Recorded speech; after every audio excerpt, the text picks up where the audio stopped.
Okay, so today I'm going to switch tactics on my fishing expedition, and I am going to use jam tarts because they're very, very good at increasing the size of something. When you're getting your fish, theoretically you should get larger fish with jam tarts than you do with what I was using, which was rice and fish and rice. So this is me at my dairy. I found a nice whitish planet. I think it's a little bit a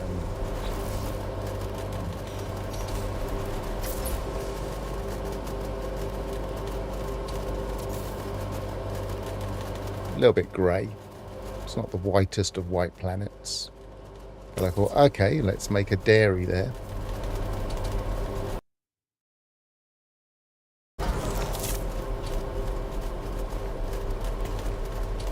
Are there specific purple system fish? There are gas giant fish would be specific purple fish, and I'm not sure. I don't think we get water worlds outside of purple, so they'd be. But then it's not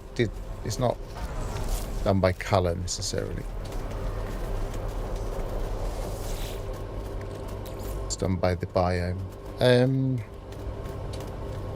Where are we?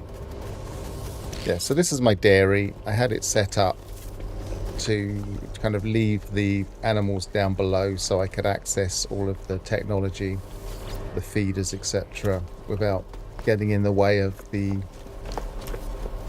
various animals. So I think I've got a couple of feeders, and I have a livestock unit, and I'm picking up milk as I go. And a jam tart recipe is basically create a pie case and then add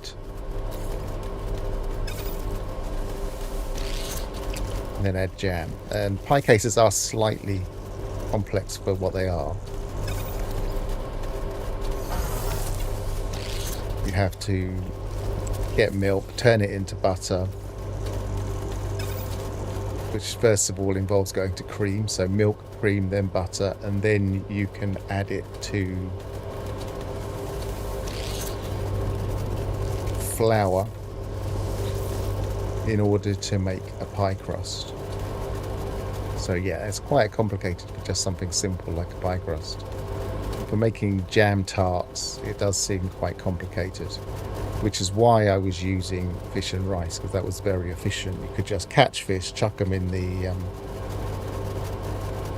this thing, the nutrient processor, chuck it on the line, and you're done. But this is a little bit different. This is just slightly more frustrating. I don't think I've got any more. No. Theoretically, you can make flour from frost crystals, so I could use up this churn butter. Just quickly demonstrate actually. So a lot of people don't know this. If we just use, say, 20 frost crystal, you can turn it into glass grains, and then you can turn glass grains into refined flour, which is yet another extra step that you would need to take. So yeah, this is probably not worth it. But so then you take your, where are we? We got take your churned butter, turn it into pastry, and then put your pastry back in and make a pie case. And then what I'm going to be doing is adding, somewhere I've got some jam. I've still got the graberries, so let's put those. Oh, no, they make processed sugar. Aha, I nearly messed that up. I think you can just put the graberries straight in with the... It's so frustrating that this doesn't make logical sense. Fruity pudding, that's not what I want, so I'm going to have to make jam. Is graberry and Doing this off the top of my head, is it raspberry and sugar? Should have some sugar.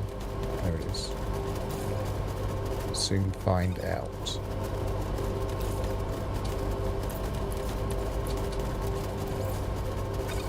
Okay, there's different sugar there. Raw jam, that should work. Let's just check one of them.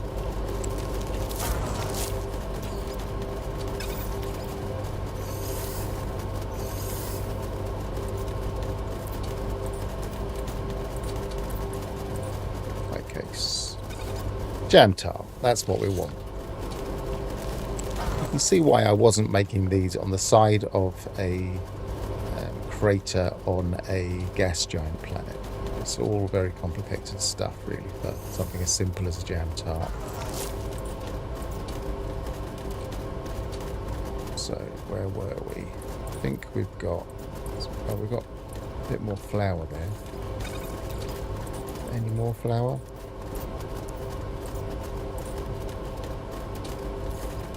Chuck that in there.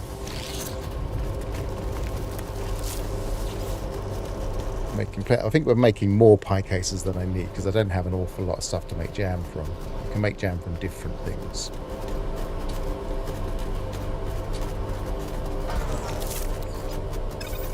Let's put all of the... Oh, I haven't made the jam yet, hang on. Raspberry. Sugar, raw jam.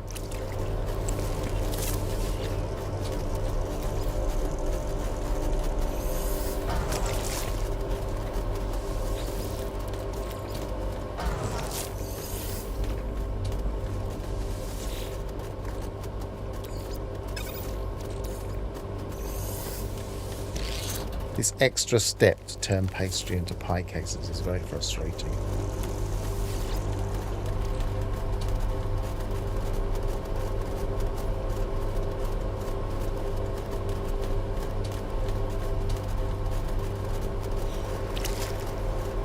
I don't know if my voice settings are as good today. I had a complete change of software, different things updated. Incoming storm.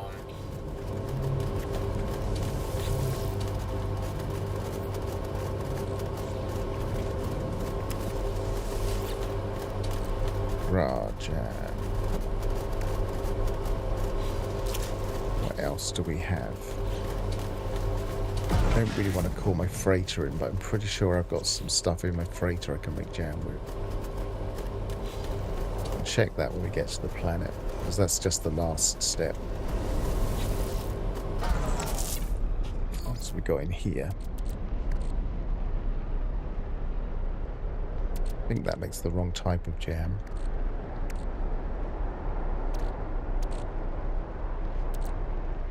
Put it in there.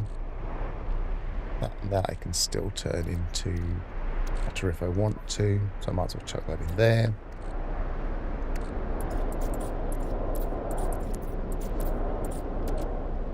And proto, that actually makes different stuff. That makes proto cream, but it's no good as a milk anyway.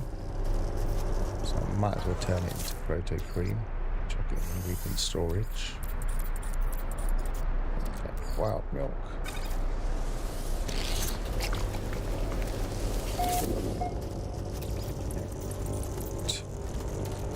Fresh milk.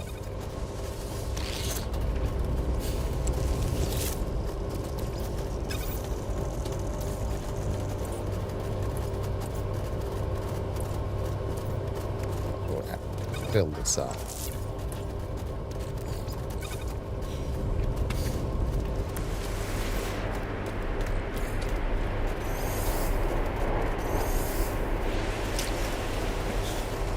You see why I've got an undercover area with the rain coming down. Raw jam tarts. So much work for such a simple thing.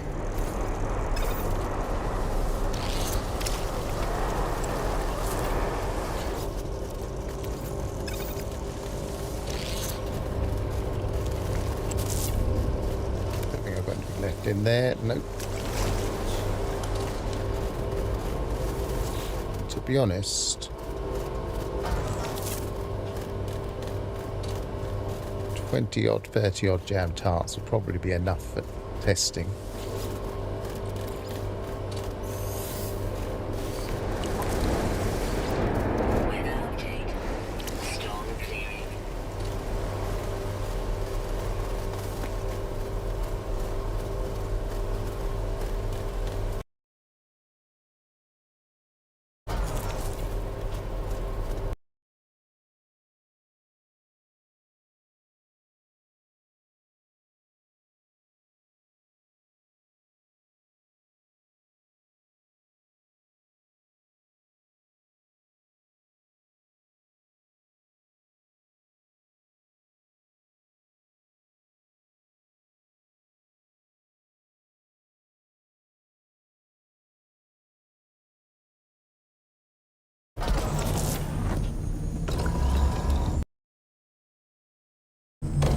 A bit of issues with my OBS then. Okay, so we've got 32 jam tart, we've got some pie cases we can stash away. Nothing in that one. I think we're going to do in this one. Yep. Churned butter we can stash away. Nothing in this one. And we should be okay to head on out. So we want to go back to this one, I believe.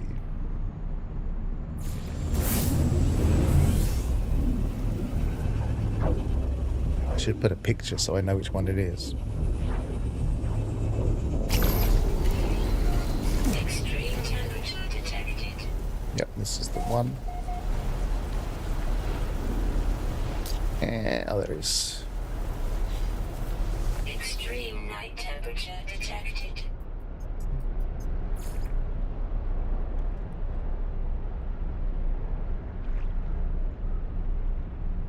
Actually, it's not going to really get very photogenic. I can't change the... Let's do that anyway. Right. The other thing I've done differently to yesterday's strategy is I have set up some traps just in case it picks up things that I don't have yet, so that I can see them in my wonders catalogue as grayed out ones, and then I'll know what kind of details they are, which has been successful for at least one thing so far. Let's see.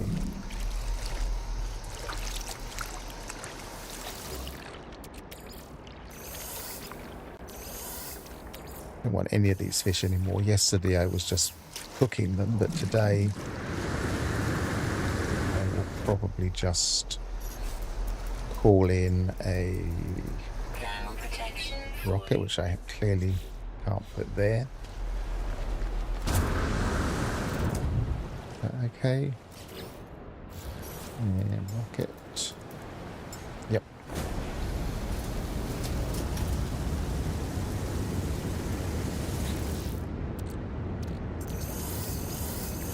I don't want to send that. Yeah, that. How many fish slipped down my inventory? Yes, one did. And launch that. Sell those off. Okay, so we should be ready to try a little bit of fishing. Oh yeah, just quickly look in the Wonders catalogue. There we go. Fishing records. So I caught a jelly prawn in one of my traps, so I can see that it's a daylight hours fish. So that's not worth worrying about until daylight. And we can also see that it's medium. So we might be able to catch that in the daylight normally without even using the jellyfish. Sorry, without even using the jam tarts. And I don't think I caught anything else. There's nothing else there that's grayed out. So it's just the only thing I've caught in the trap so far. But you can theoretically catch anything in a trap. So worth doing as a backup, just to give us extra information that we might not have. Come on. I thought I might try at least to stop the tornadoes whipping me up quite so much, but I don't think that this is going to work. So I've got one jam tart that I tested earlier. I want to put more on that. So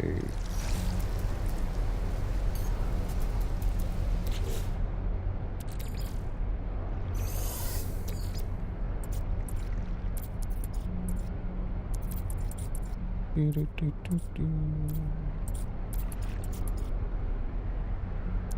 are they? Pie case, jam tart, 34. So this gives 45 catch improvement. So for size, we were running on about 20 odd with the fish and rice. So theoretically, this should be a lot better. I don't think it necessarily means that we double our chances, but it should be a lot better.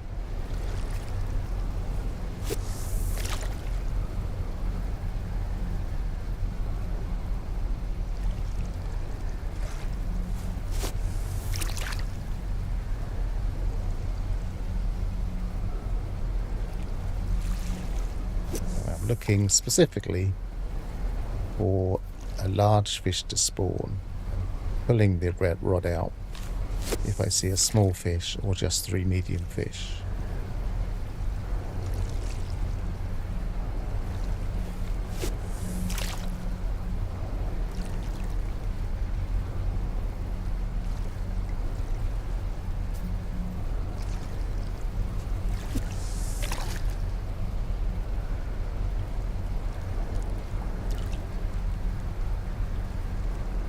A large, no.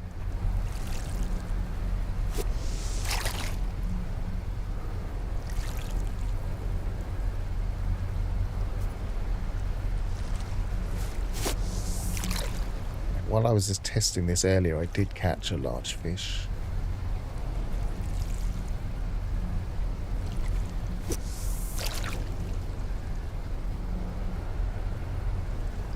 But it doesn't necessarily mean we're going to see one in a hurry.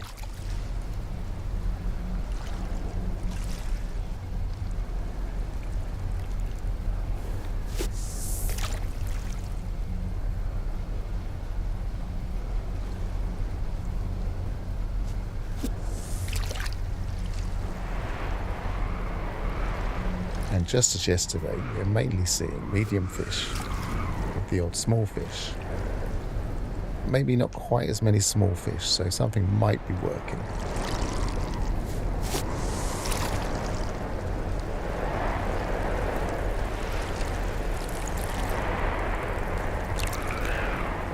No, I think they're all medium. Let me just catch this one, just as a size guide.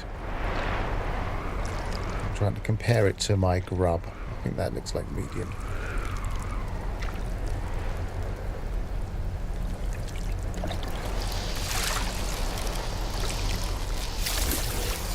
Yeah.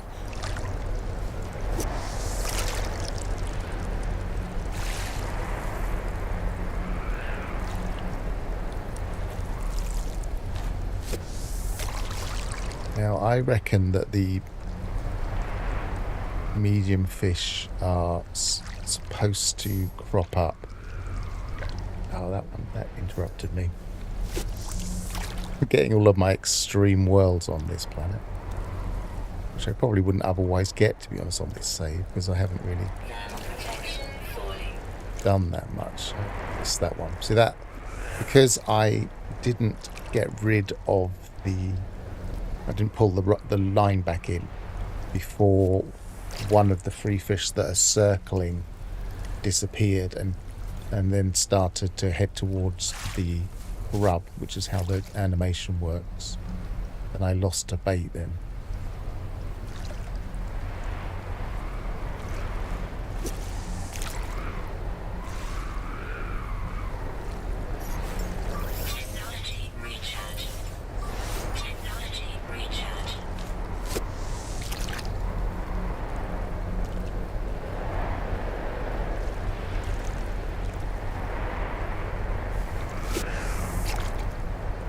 It's difficult to gauge if you're being lucky or not,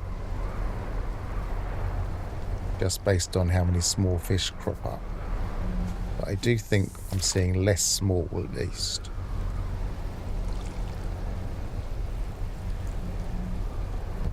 As I say that, I get smalls. It's always the odd one out that will be picked up on the line. So if you see a small, I don't think that's large. If you see a small, you know to pull back, because the only combinations that include small are either it's the odd one out. Actually, no, I think it's always the odd one out. I don't think you ever get 3 smalls in the animation.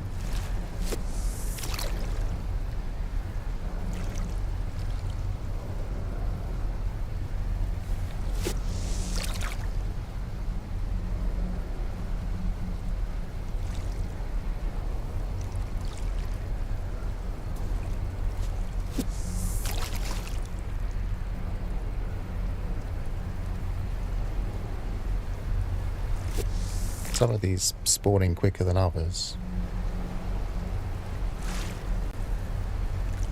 Medium, medium, medium.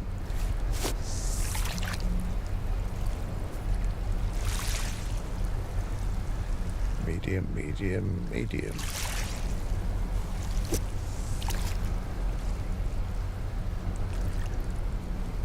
I have to trust that I will recognize the difference between a close medium and a large.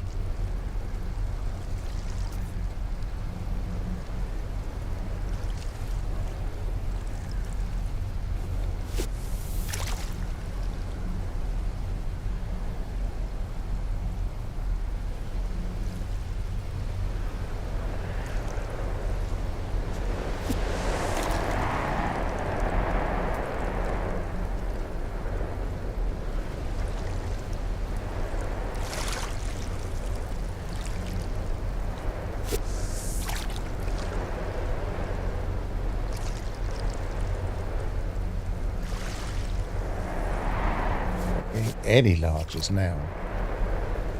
I didn't get hardly any yesterday. I don't think that was a large.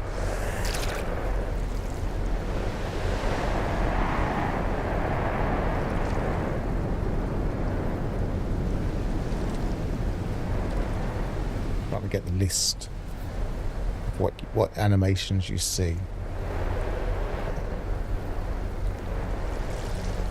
Theoretically, you can either see 2 mediums and a small, in which case it will always be the small. You can see 3 mediums, in which case it will always be medium, obviously. You can see 2 larges and a medium. So if you start to see bigger fish, but there are 2 of them, it gets the medium, which is frustrating. And then if you see 2 mediums and a large, you'll get the large fish because it's the odd one out. And then 3 larges, obviously you get a large, and 2 larges and a colossal, you will get the colossal. So I would imagine that it's more common, I missed that one, more common in a smaller depth to see large, large, medium than it is to see medium, medium, large, which is also frustrating. Oh, I mistimed that one really quickly. Using bait.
My stream encoder settings seem to be, I have got messed up recently, so occasionally it just gives me warnings, which is why I'm get a bit distracted occasionally.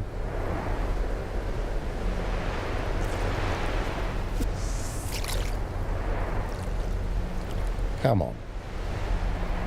Small.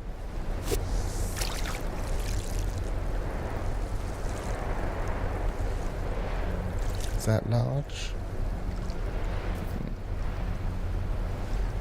I don't think so. I'm going to catch it anyway. I do think there are some mediums I haven't got. I think that's medium.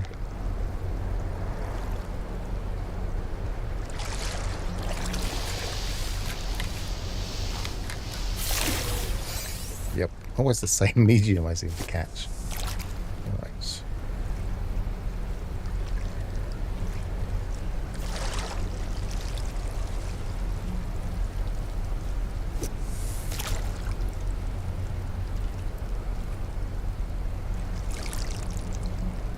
The one I have most difficulty discerning is Colossal, because it always spawns with too large, and that can throw me out because I'm thinking that what I'm looking at is lots of mediums. Oh, I missed that one. That was quick.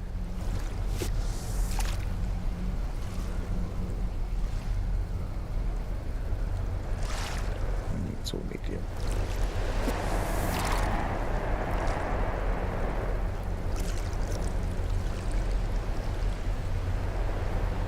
It's all medium.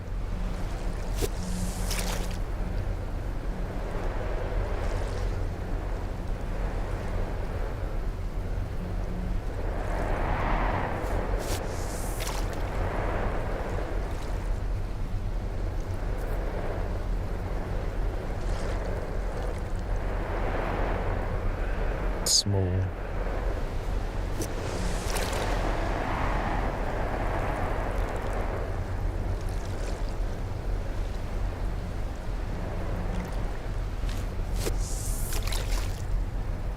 Do 5 more casts and then I'll just double check my jam supply.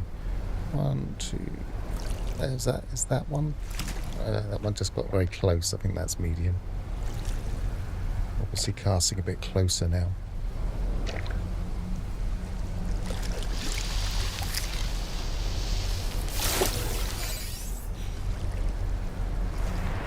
Go look at my traps as well.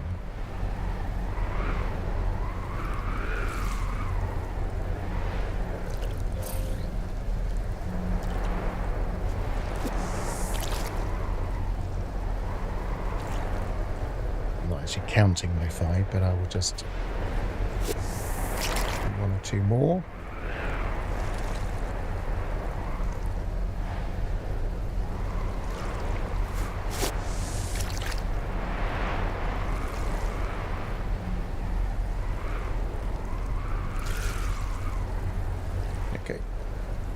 Have a quick look while we're here in my freighter, because I know I've got some stuff in here somewhere.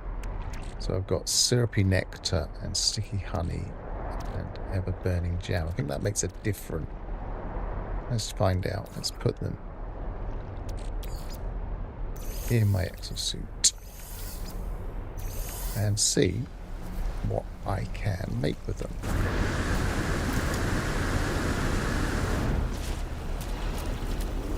I put my all over there. Maybe I should pick that up, put that a bit closer to everything else.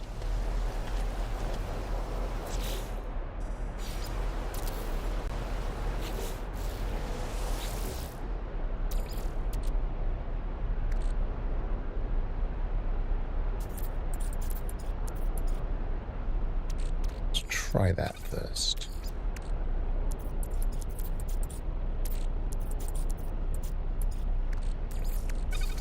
That makes honey tart. Don't think that's particularly good for fishing.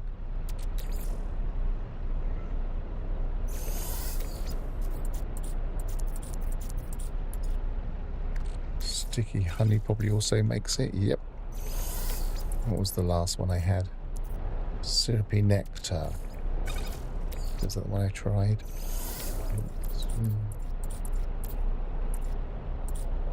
Sipping extra sticky honey.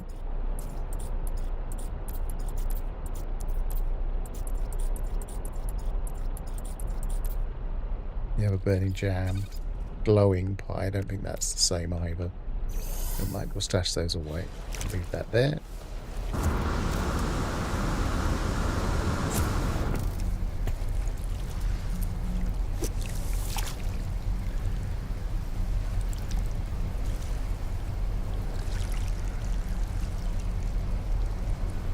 Let's try down here.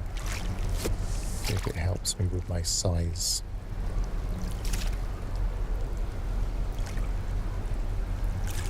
Too large as in a medium?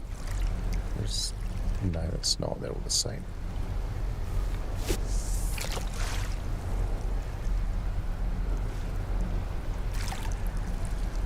I don't relish the idea of using my bait up and having to go looking for jam.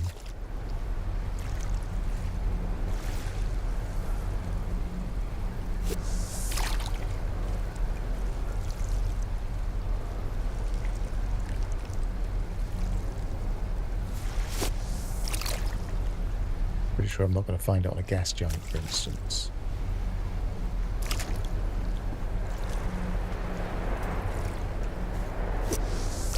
What is 25.3, so it's not changing much.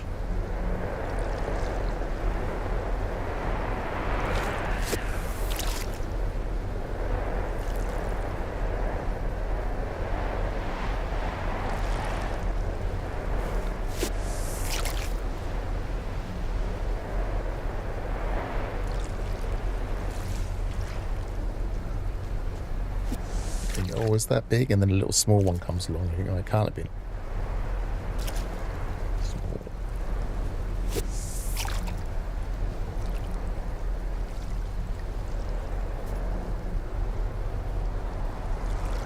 Small. Actually, is there a small, medium, and large, did I say? I don't think there is. No.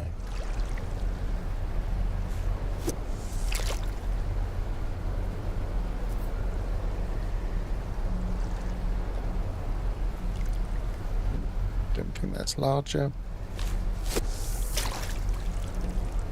Ooh, if only they would all line up perfectly for a size comparison.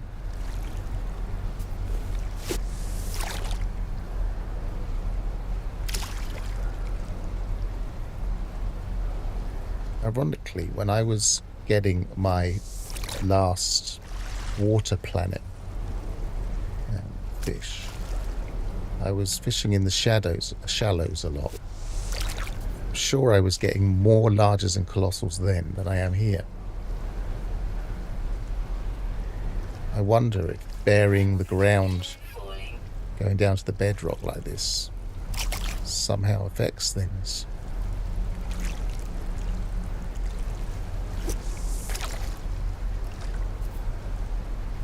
I noticed I couldn't put my traps above the bedrock.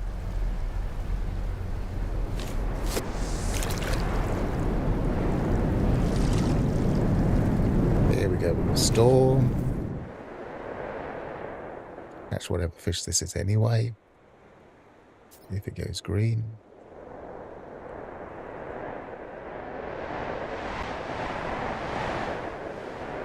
Is it even going to go green?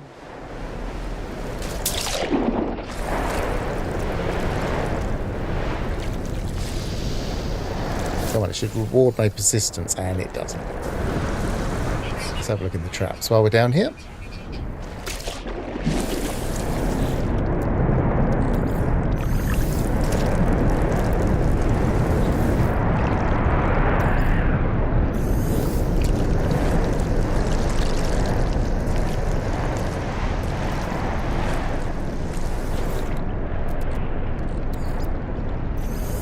Only one of them was even from this biome.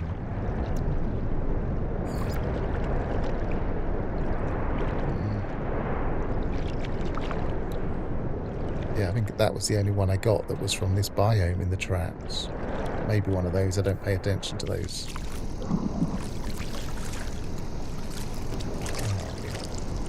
there's no platform. Oh, there is. In the darkness.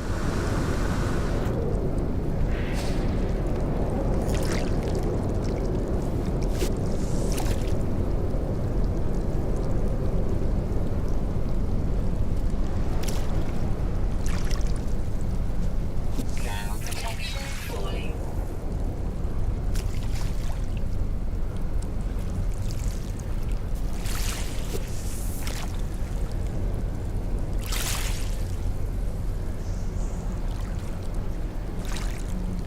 It is difficult to persevere with this tactic when you get so little reward. It just seems like nobody has found significantly deeper water on these gas giants.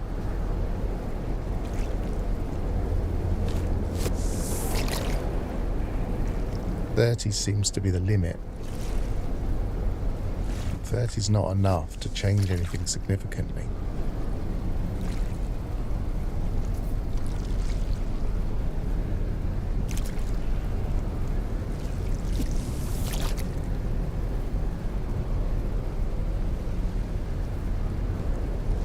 Going to cast into the shadows for just a second, see what happens.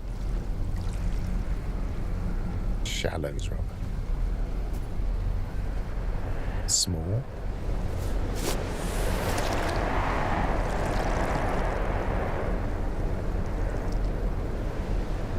Small.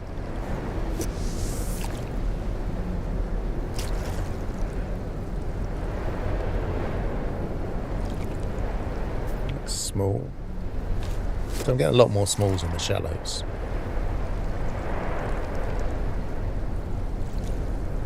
Or medium.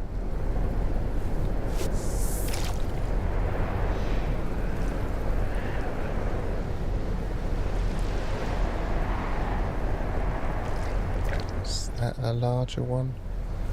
Because I've been looking at different sizes now. I think that's probably medium.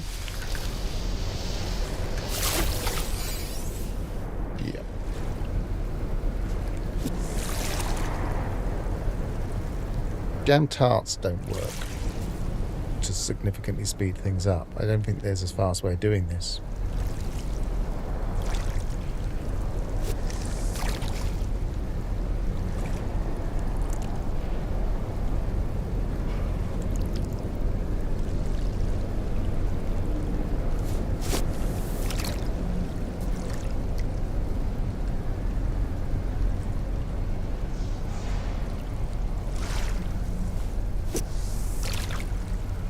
Not very efficient to make jam tarts anyway. It doesn't significantly increase your catch size. It's almost like these catch size things don't work very well at all. That a large? I don't think it is.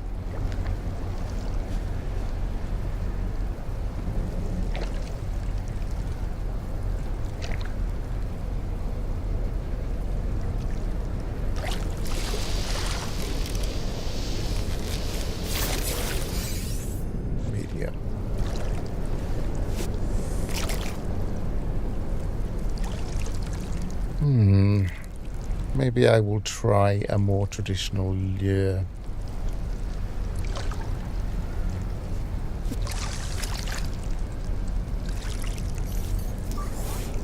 Technology recharge. Technology recharge.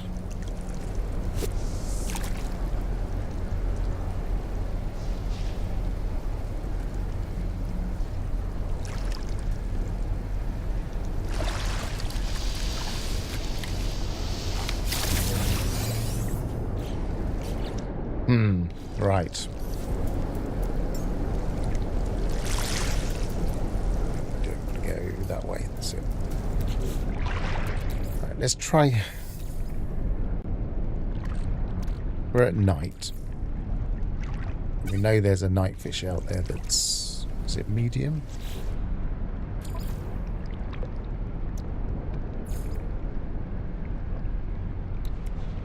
Yeah. Oh, that was daylight, so that's not going to be... Let's have a look what we've got. We've got... That's common, not any specific. That's common, not any specific. That's common at night and small. That's common, not anything specific, medium. That's large, common and nothing specific. That's uncommon, nothing specific. That's uncommon. That's night. So if we go for night, we're probably going to get that anyway, and we've already got it. Rare, nothing specific. Rare and nothing specific. That's not specific. Then that's into the other biome.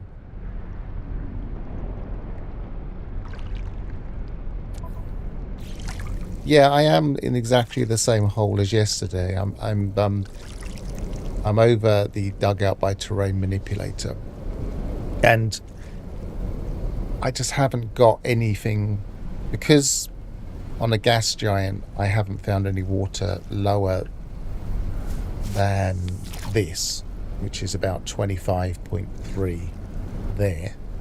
I don't know what else to do.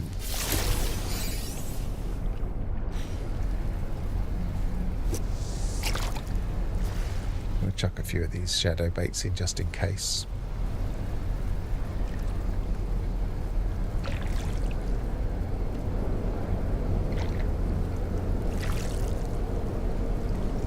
Usually there's only about 2 or 3 day, night, or what's the other one? Day, night, and storm fish. So that's common. I mean, that's all around the galaxy.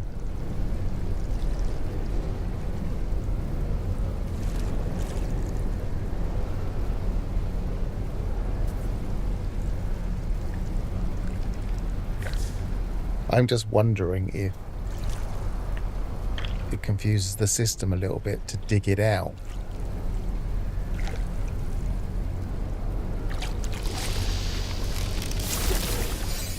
At least to the bedrock. So it's given us a reading. 25.3, 25.4.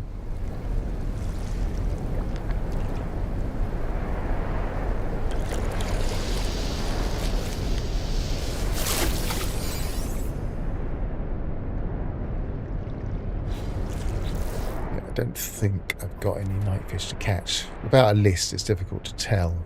I haven't got a list yet. I haven't looked for one yet. I didn't think it would be this difficult.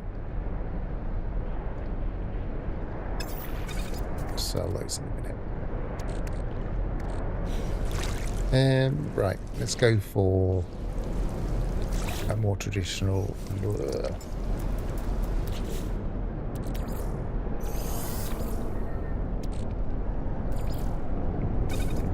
That one's 2%.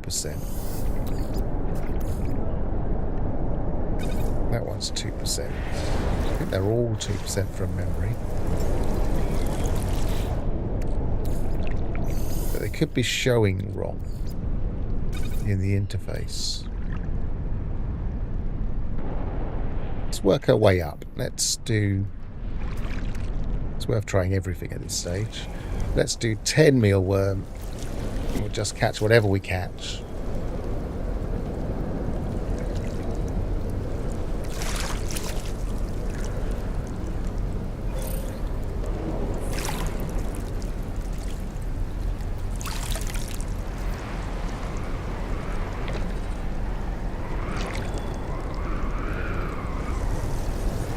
Extreme temperature detected.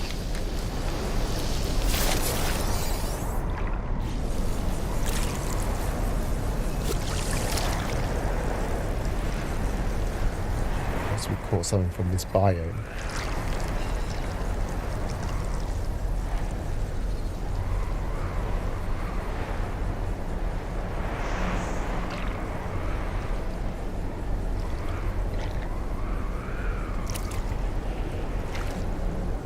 I think this one might fill up my inventory, so I might need to do a bit of rearranging.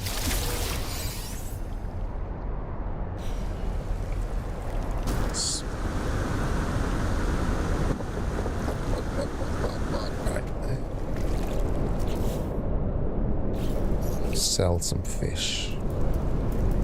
Keep going to the wrong place there. It's over here. It's not over there. It's here.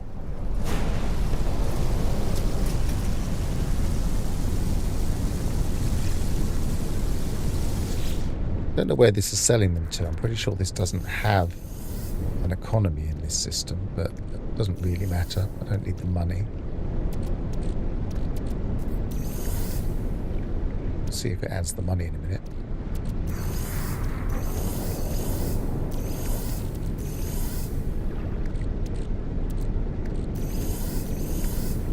It should be out in 176, so the 300,000 should go up a couple. Yep.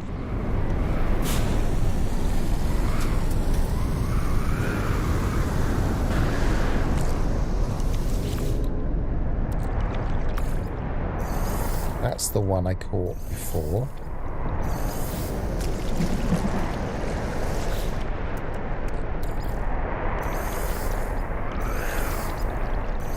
So starting to catch a few biome fish.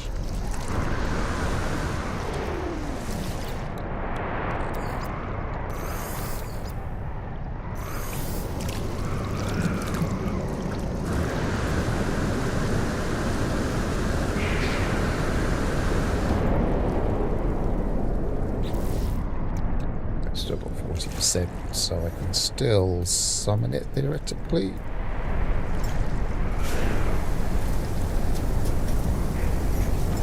Technology recharge.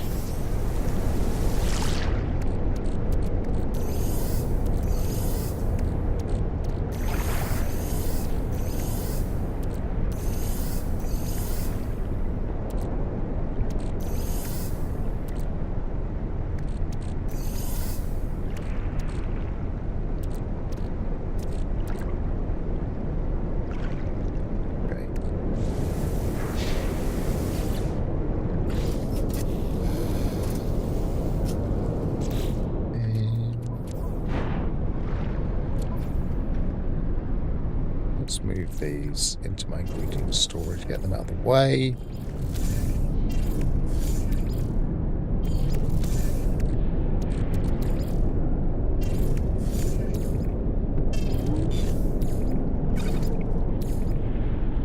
Go there. Go in my ingredient storage. No, I can't. There's no left. I don't even know why I've got that.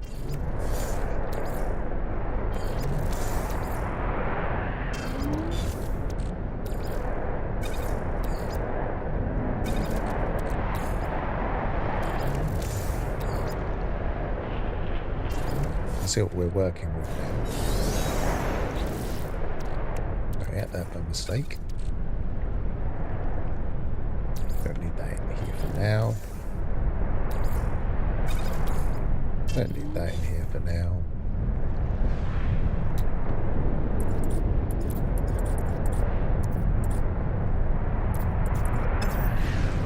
What other lures have I got on me? Pulling them out of here anyway. No, there's none in there.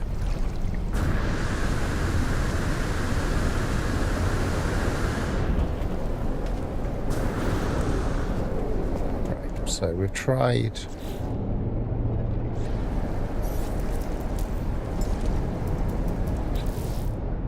quite a few mealworms. We're getting some biome stuff. Let's try some spicy chum.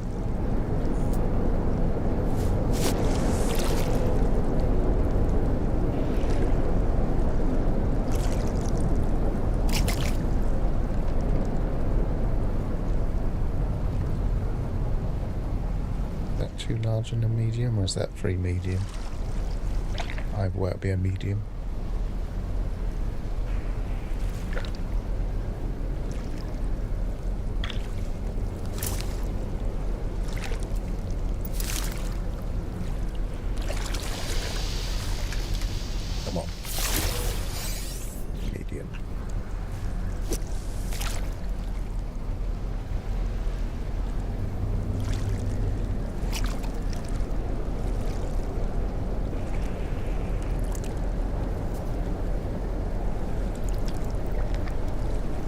But it is always possible that the catching algorithm is a bit broken.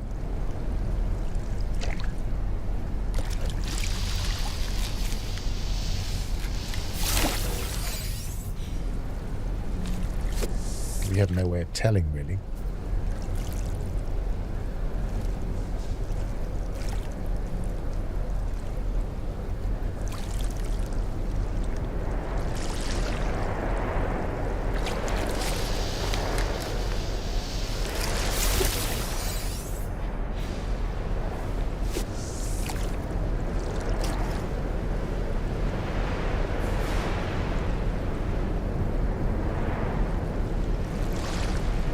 Small.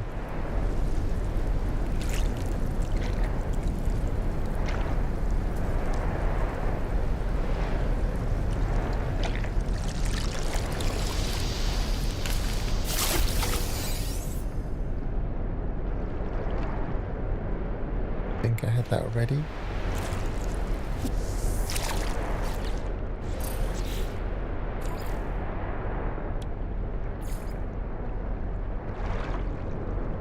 Yes, I had that already.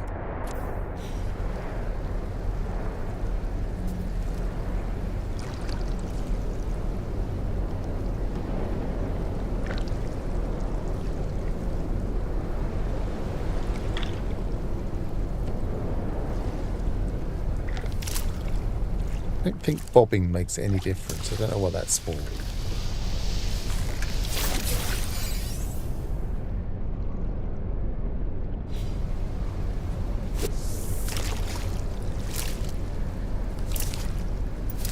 Maybe if we bob before they spawn, it might make a difference.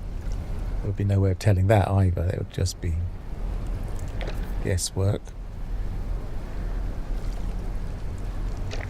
Oh, the other thing I was thinking, considering this is called a cursed lure, I mean, that's probably just flavor text, but maybe I should change the lure because it might be cursed. And let's do that while I remember.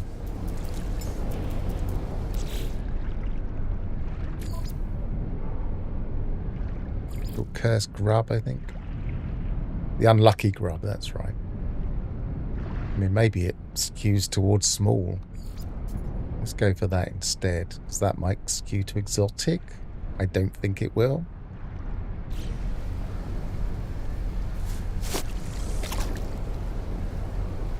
If we suddenly catch loads of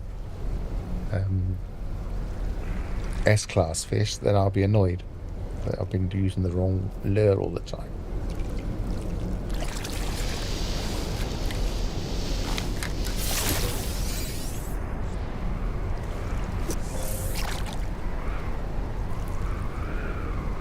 Hey there. Did you manage to snag the large colossal? No. I was trying to use jam tarts, hence the title of the stream. But jam tarts are a pain in the neck to make, and they didn't seem to make an awful lot of difference. I didn't persevere with them a lot, but I don't want to persevere with them stupidly long while on a stream without a bit of variety. Even if this isn't really variety, at least it's a variety of different baits. So I'm going up the different baits at the moment, and right now I'm just double checking the lure doesn't make a difference, because unlucky grub might literally be unlucky. I doubt it, but you never know. It'd be quite nice if there were these little hidden features in the game. The ability to adjust things with the lure would be good, especially the ones that are locked and we need to unlock with fishing.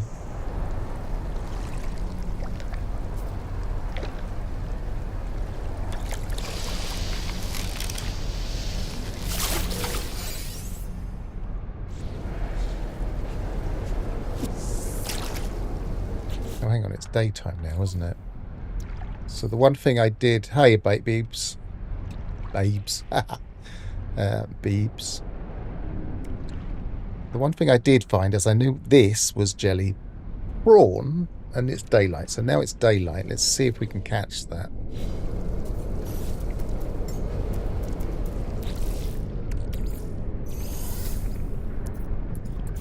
Actually, I don't think I've got many daylight lures on me. If any, from memory, that might be one of the harder ones to make. Let's have a quick look.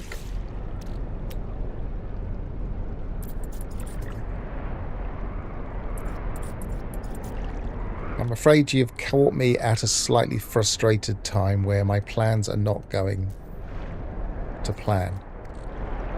I've been trying last 2 days on probably the most boring stream ever created to catch, oh, I didn't put that on the line, to catch stuff on a gas giant.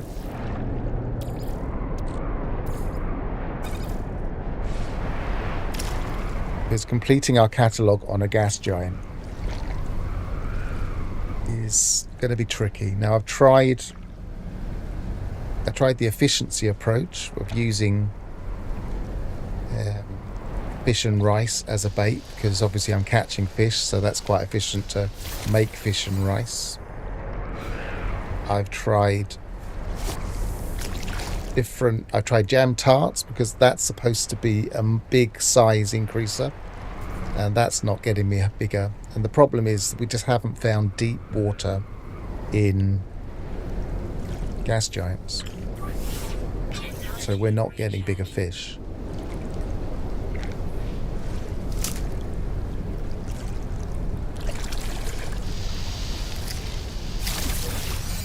Yeah, Sean always laughs. Like yesterday when I said, I don't think I'm going to get this last part. And then I literally, that second,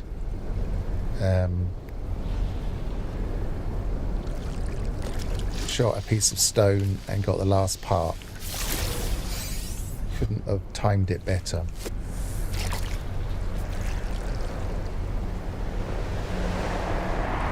I mean, this is the most evil thing they've ever done, introduce fishing. I don't even like fishing. Fishing in games has never been something I would have wanted. But I like that it's here. I like that it's got a separate game. And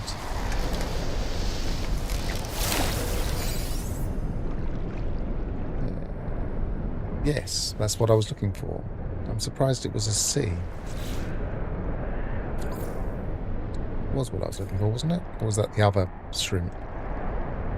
Yeah, jelly prawn. So I've got all of the commons now, I believe, unless that...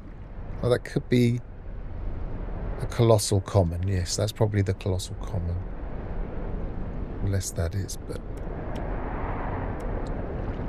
maybe a couple more.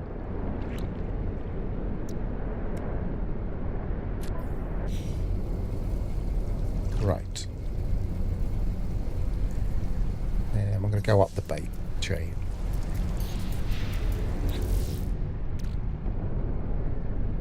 Now that worked, getting that... Now, just in case there's a daylight one, I'll just keep fishing daylight for a second.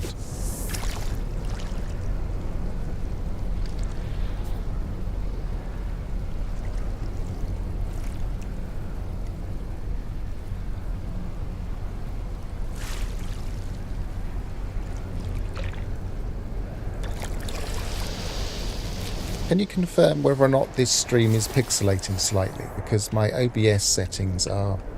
they're objecting. They're saying I'm streaming at too low quality, and I didn't think I was.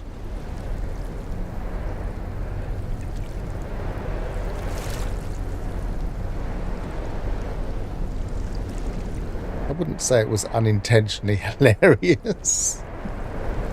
We did go off on a few tangents yesterday and just moan about everything and try and put No Man's Sky correct.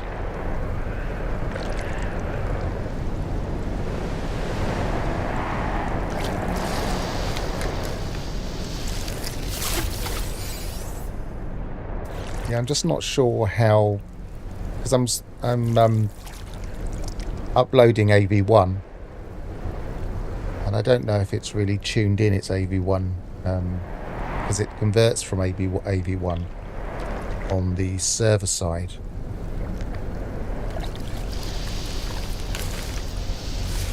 I just wonder if I just need to turn off the warnings.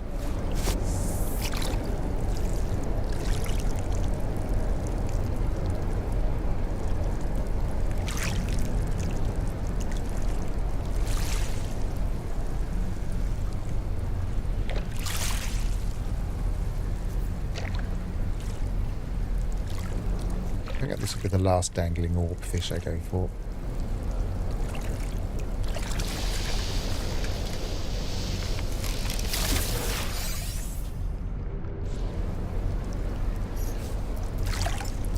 Go up the bait chain, so we are on to the big boy. Extreme night temperature detected. Yeah, I'm definitely lighter than the game. I play in HDR, but of course you can't stream in HDR. Most people can't.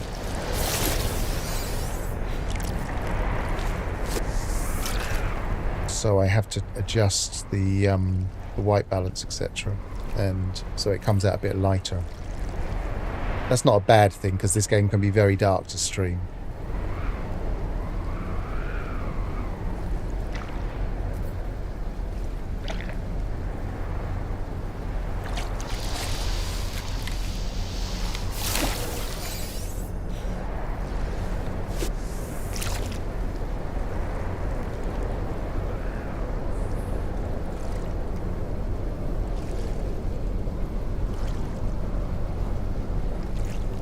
There's nothing there at all.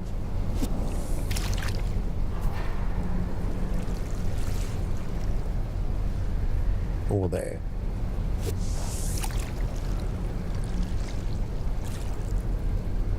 Don't want to start wasting my bionic lure on medium fish.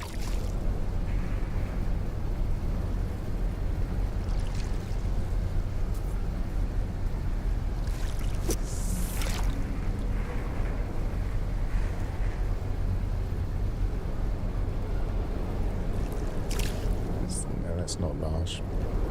Oh, I'll catch this one anyway. Could come out as a legendary. I can't remember what size legendaries I've got. I'll have a quick look in a second.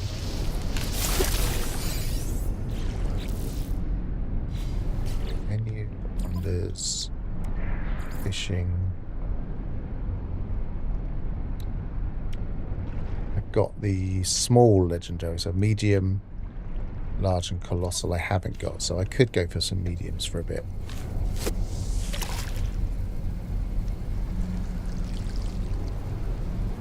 But no smalls, thank you very much.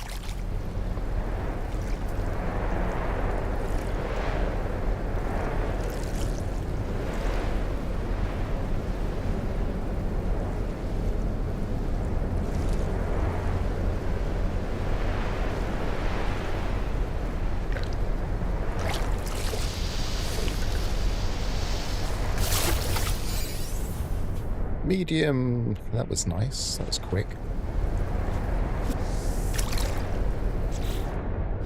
But was that, I thought I had that, is that, I didn't read the description properly, I need to go and check what I've got. No, it wasn't one of these ones.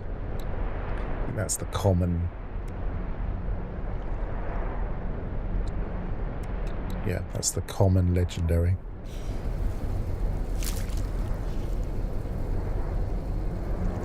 That's small.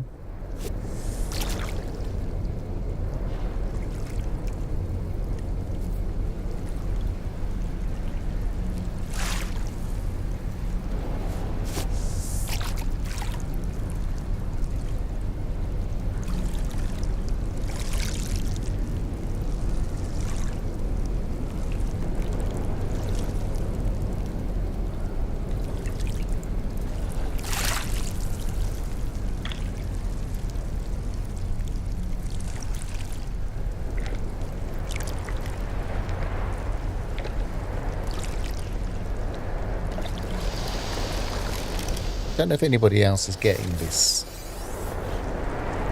Bottom right hand corner of my screen, the settlers, Sentinel alert level high. The settlement is under attack. Hunt and destroy Sentinel forces.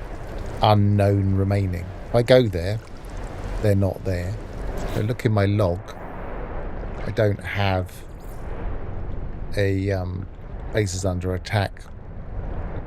It's just messed up. And I had this ever since I joined Experimental.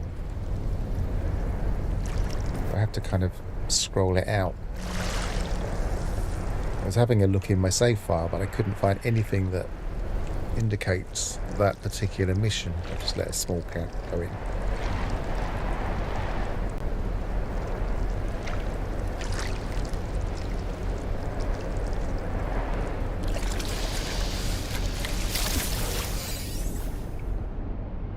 Legendary, but I think that's the one I already... No, that's the ordinary legendary. From any old planet.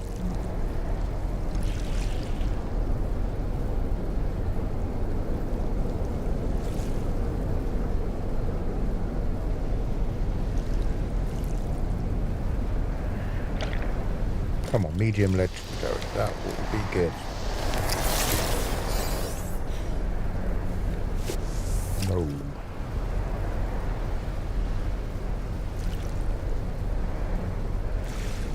I don't want to have to start cooking just to do legendary stuff.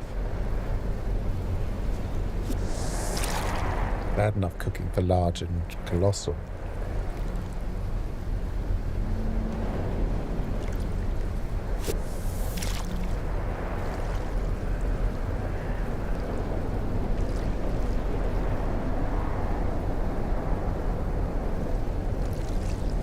I presume legendary is like any other S-Class 2%.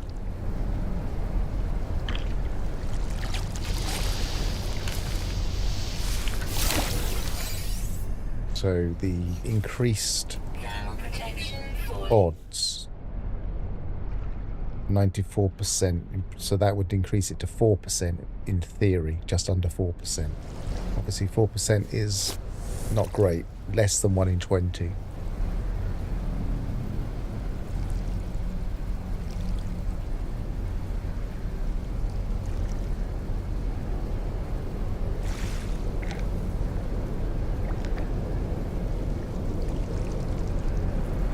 We all know that hunting for S-Class can be a pain.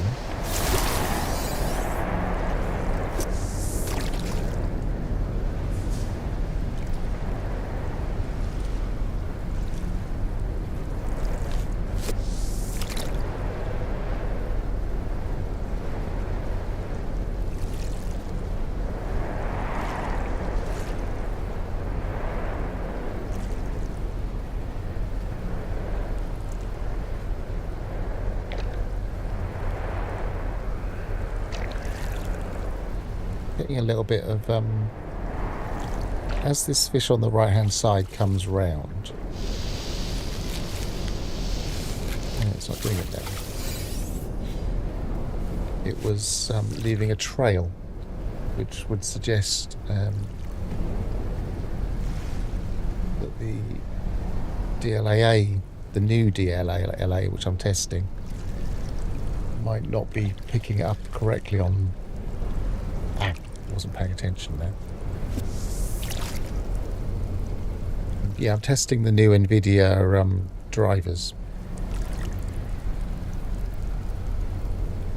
And they seem really nice. I don't think that drifting can possibly be just that.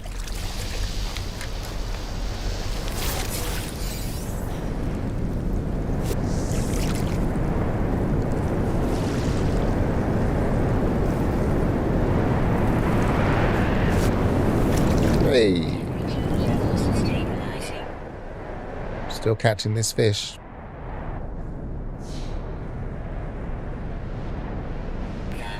Come on, go green before I hit the ground.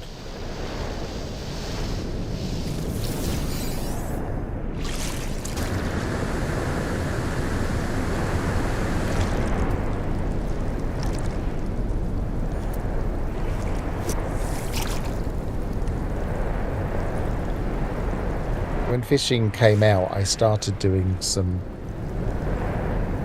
calculations of, as I do with everything in this game, of what the catch rates were for different baits. I literally catching 50 fish and then seeing what I got. It was very random, because if I caught 50 and I got one set of data and I caught another 50, it could be very different.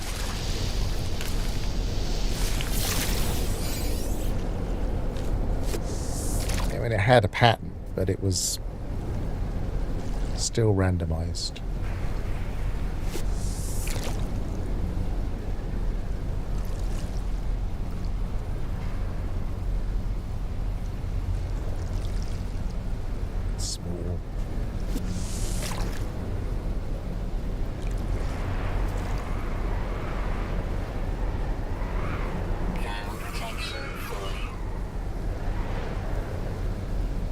Come on, bite.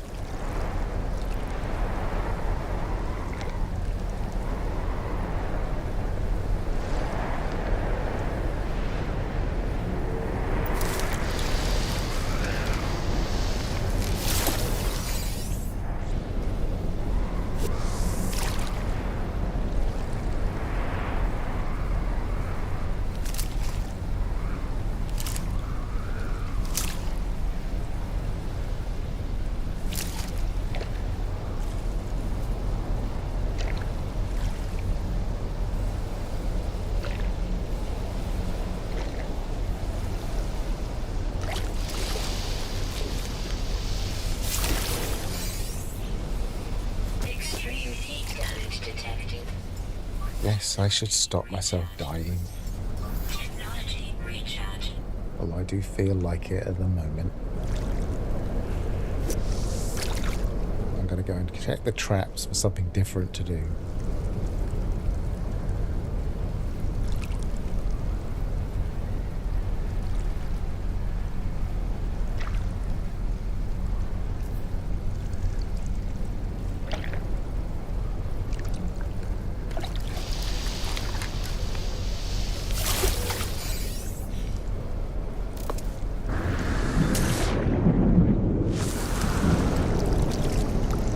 Extreme night temperature detected.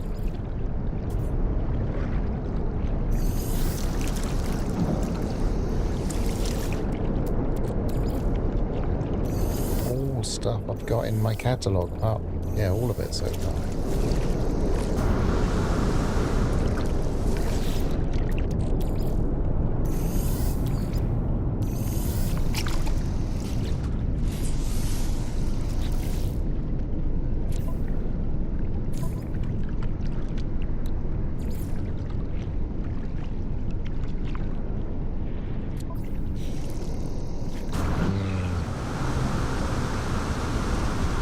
I don't think I'm going to do this much longer.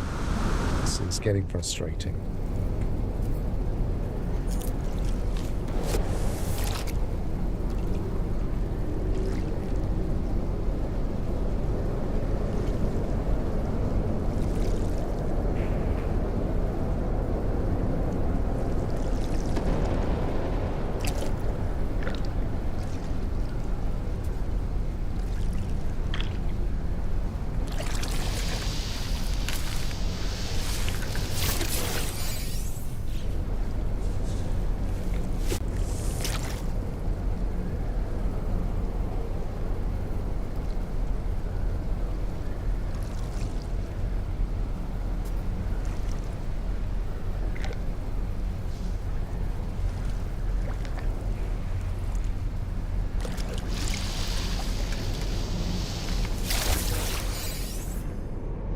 Right, I'm going to do 5 more jam tart, maybe 6 or 7 more jam tarts because I rarely count properly.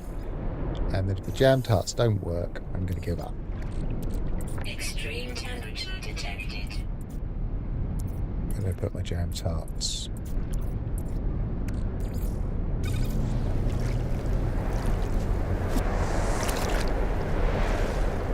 Just going for large or colossal. It's all medium.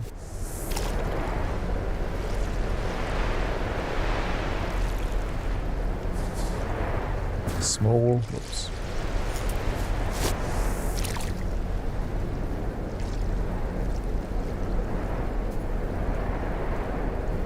It's all medium.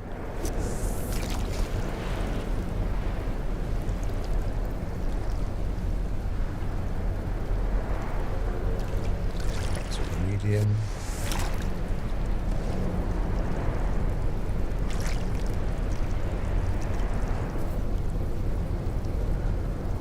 Small, but it took the bake because it wasn't quick enough.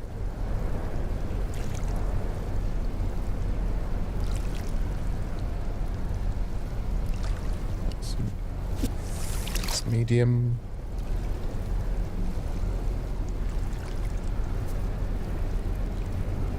That's small. 3 more to go.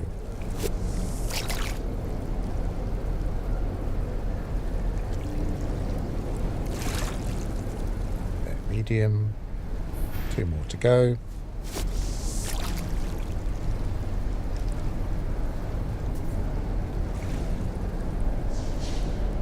Medium. 1 more to go.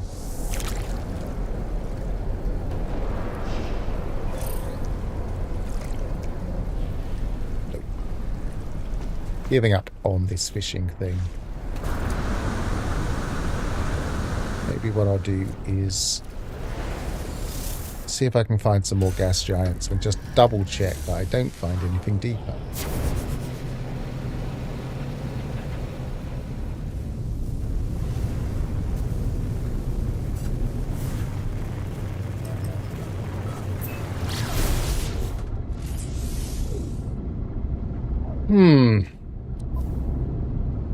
I thought jam tarts would do it.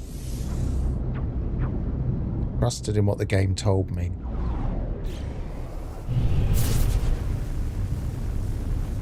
Silly thing to do.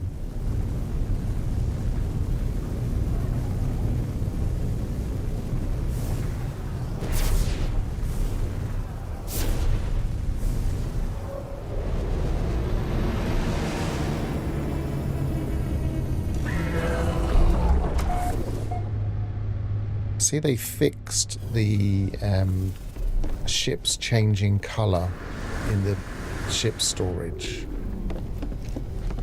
I bet they didn't fix the ships being fixed in the ship storage yet.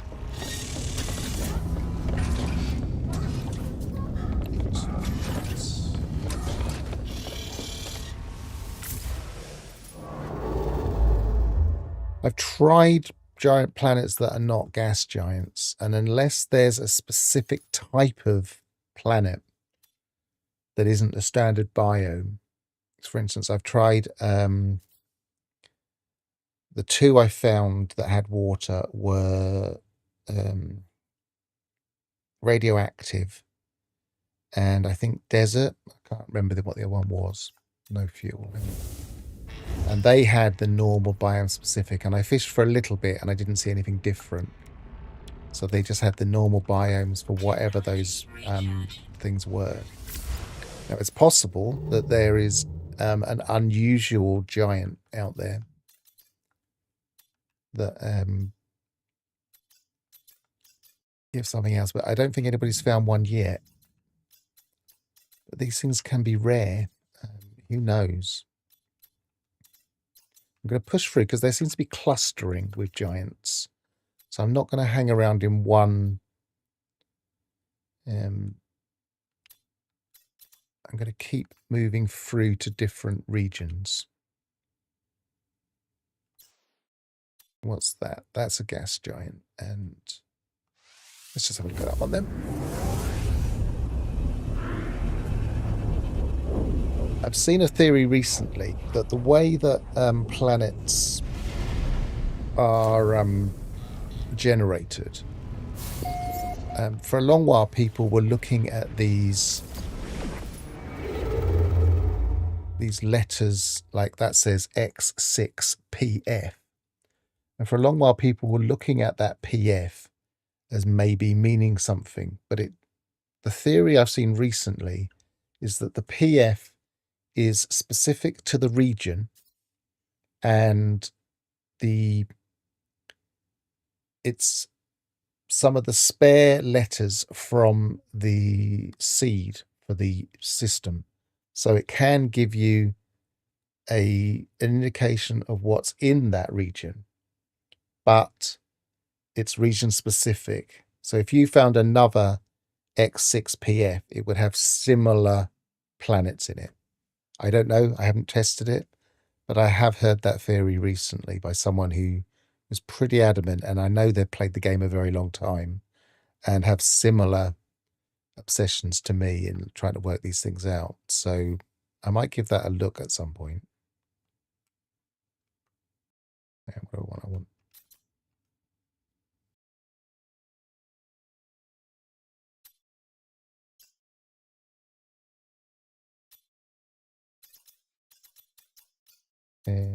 Yeah, I just went back to where I am, didn't I?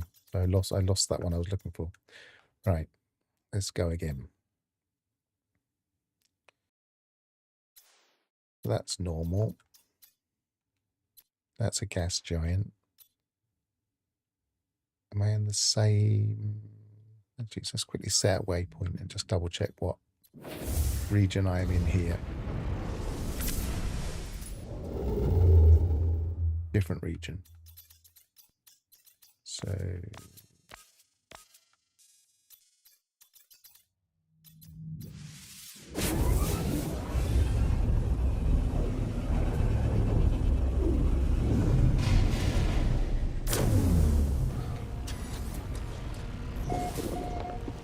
might as well scan them all while we're here.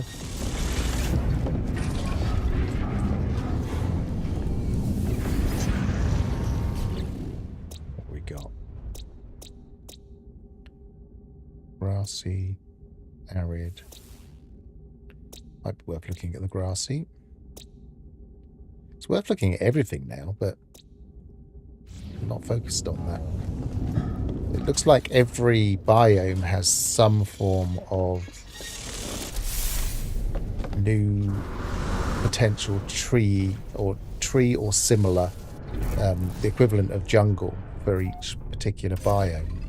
So, for instance, a desert planet is more likely to have an oasis with trees in it.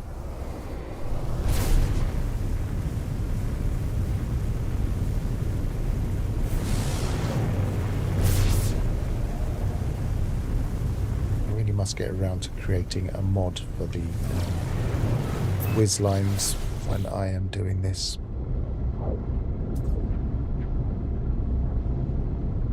I've got one somewhere that I made just that only did that and nothing else. But I'd need to convert it to the new system.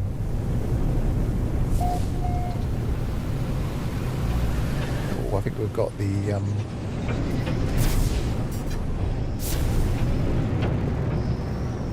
worm planet, the wormy terrain planet. See if any of them can't leave the surface. Looks like this one's quite conservative, at least in this spot on the planet. Get under there. I can see under there. I don't know if I can get under there. There's some higher ones.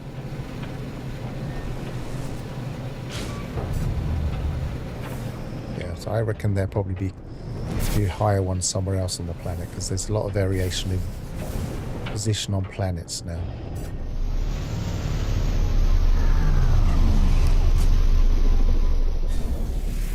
For instance, you can get just a lone mountain that's really tall and no other mountains around it. What am I doing on my terrain manipulator?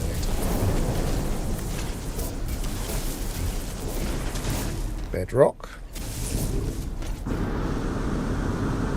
It doesn't rule out there being water, but it probably does. Some people have said that you need salt in the available resources, but I've seen that disproven. I don't know if that makes it more likely.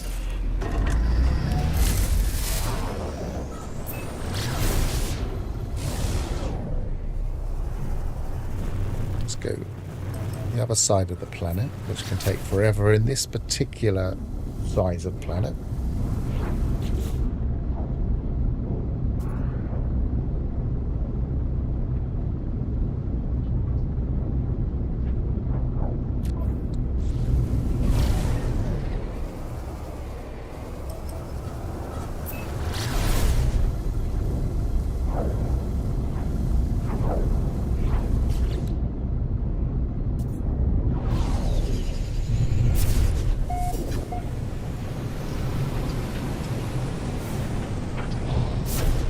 It's a nice long worm with a bit more gap underneath.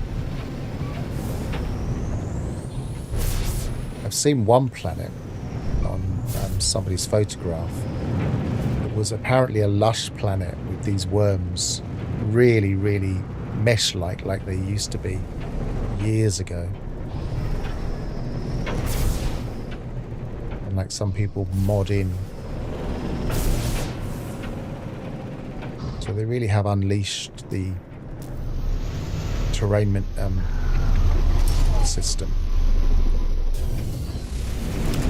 The general buzz is that they've started to allow planets like we used to see. And everybody's very happy with that. Nope, no water there.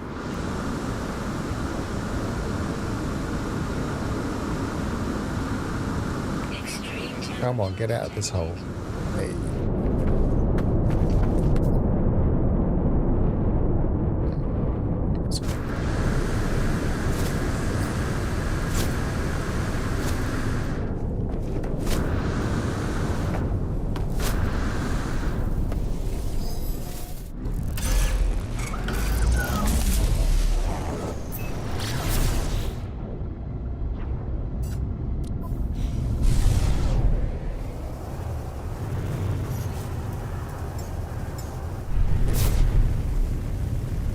I very rarely think to call my freighter in because I have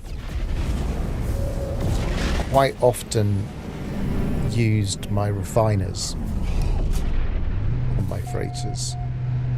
And if you call your freighter in, you're more likely to lose stuff on your refiner, at least temporarily. So I don't even think to do it. I just park it somewhere and they always have it in the spawn spot when you warp, because that's the safest way. So I so often just forget to call my freighter in.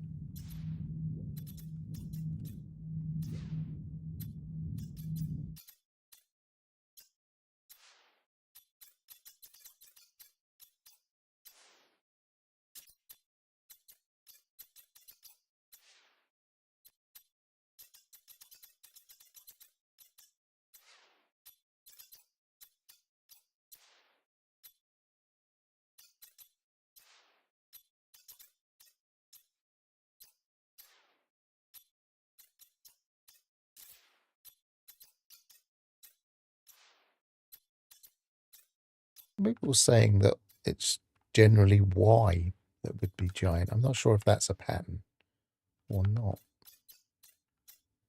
I haven't looked at it. It's X or Y, obviously.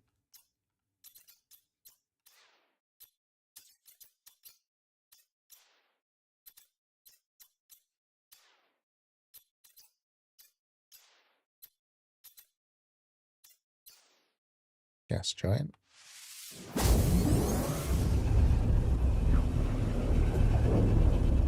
And if yes, are all dissonant systems purple? All purple systems are dissonant, yes. But no, we still have dissonant systems that aren't. Let's just quickly look around the map. We're bound to see one. Was that one? No, that was... Yeah, that's... What colour's that? Y? No. Yeah, that was one. So that's yellow. And that's dissonant. It just means that there'll be a dissonant planet.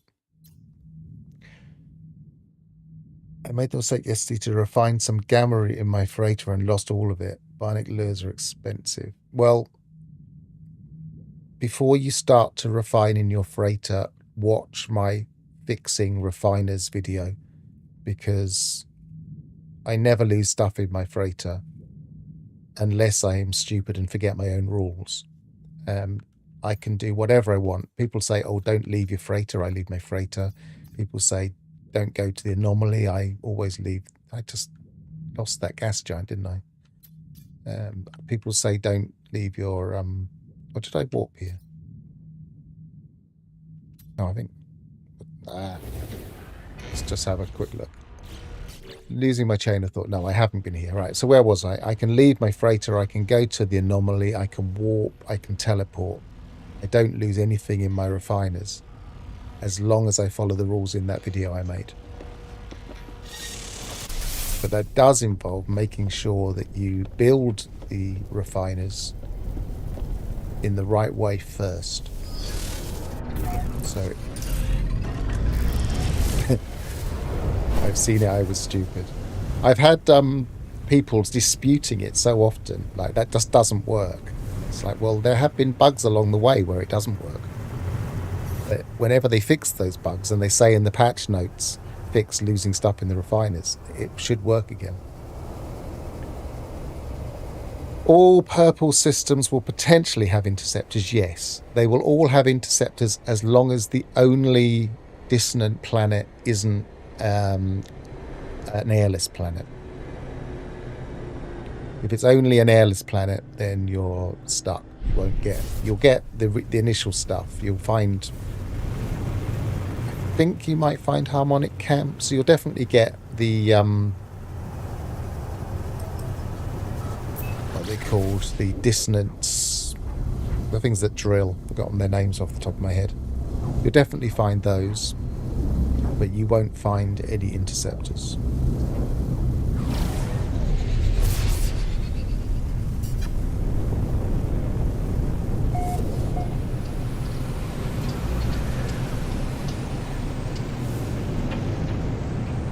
This is a bit more low-lying. This could be a bit more promising. Let's drill down first.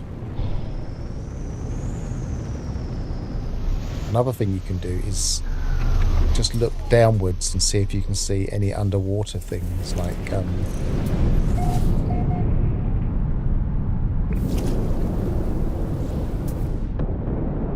underwater assets, which I'm not seeing, so it's not promising.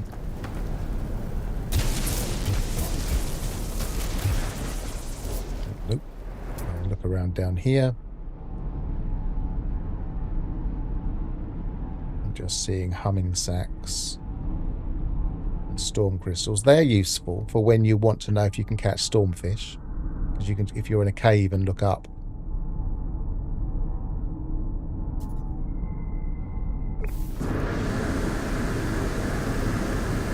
Extreme temperature detected.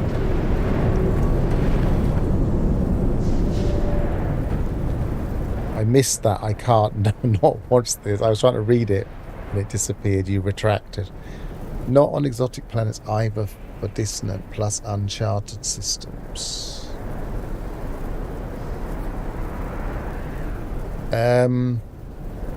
No, you won't get them on exotic planets either. But I always hesitate because exotic planets, I would categorize a color aberration planet as a type of exotic, or a mega exotic as sometimes people call them. But yeah, general exotic planets.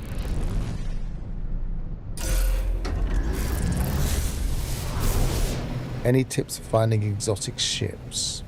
Yes, it's really easy to find exotics. You just use the freighter method.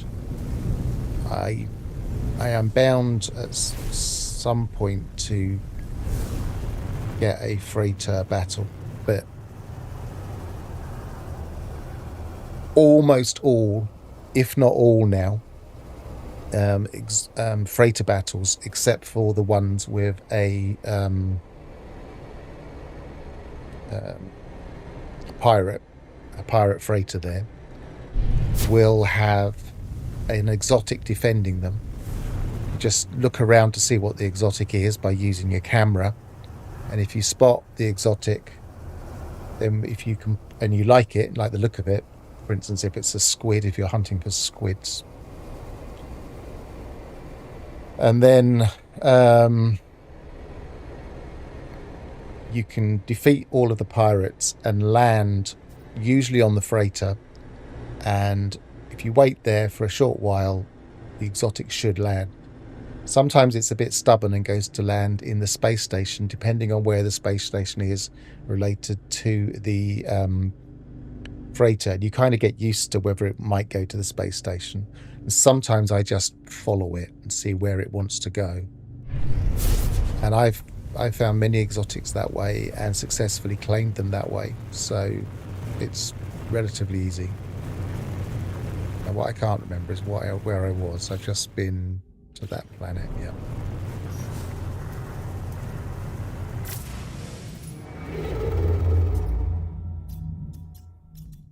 I mean, I imagine because I'm warping a lot and I spent a lot of time online that I will come across a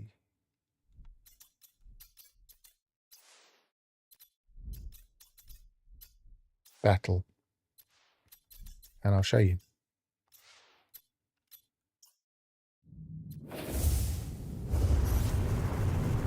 I wanted to do it in my freighter. Why am I trying to...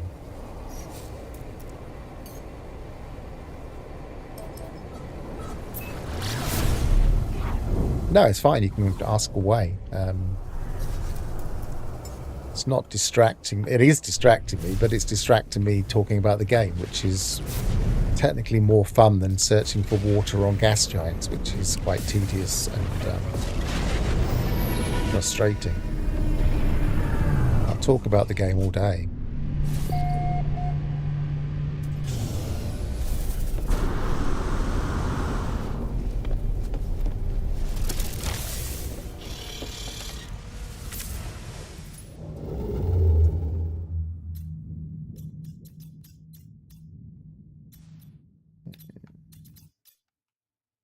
It's not purple.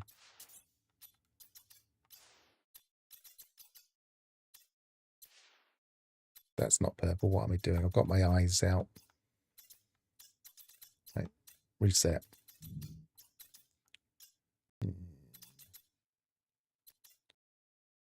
Completely lost my... There it is.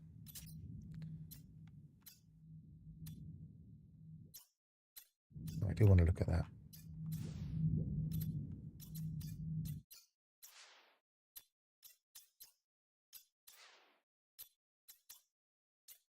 It's just a moon, wasn't it?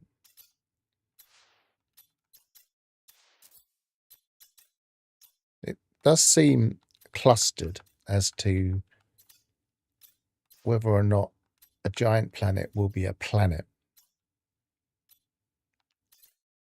or a gas giant. It might even be clustered as to what type. Again, that might be the region thing, the randomizing way of working.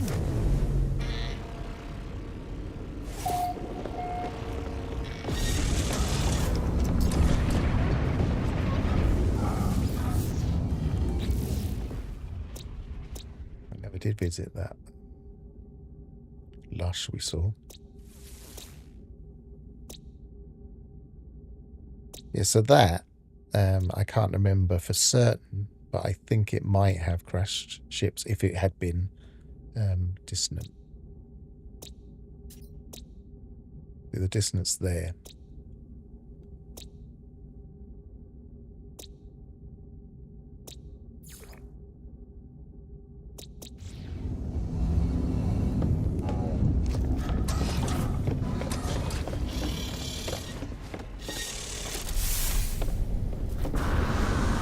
I remember when I last saw a freighter battle. I might not play for long enough.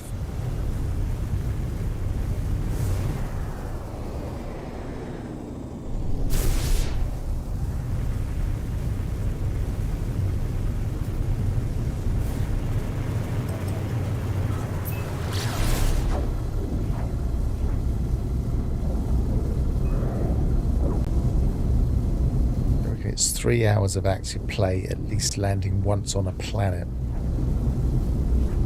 We're doing the landing on the planet part.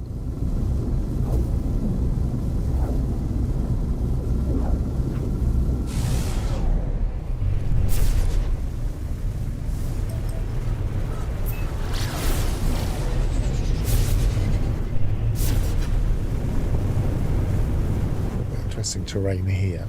This is like the first one I landed on. I assumed they would all be like this.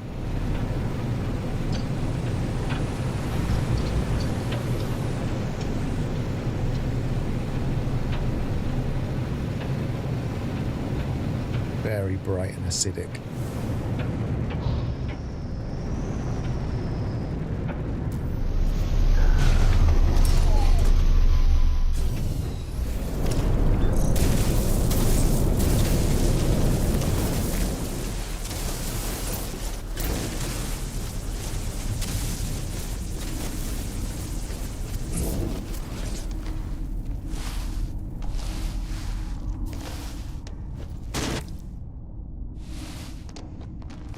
bedrock.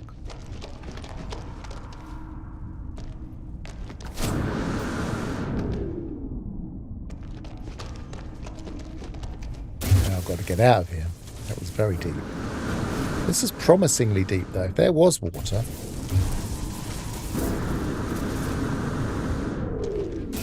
then maybe it would be possible. Come on, get into that bit there.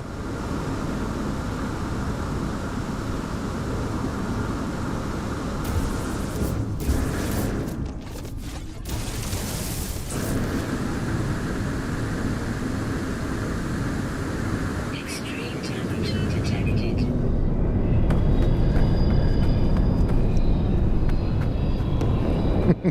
Yeah, that was unintentionally hilarious. The Jason Plays note. General rule for crashing ships and interceptors is that if the planet has a trading post, it will have to crash ships. I guess. I think no. You can get trading posts on exotic planets. It just you just don't often go there.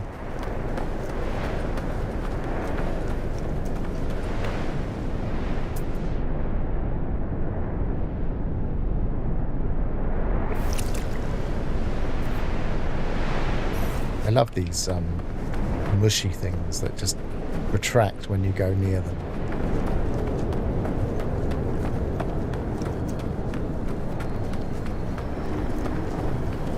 It's like popping hacking stuff.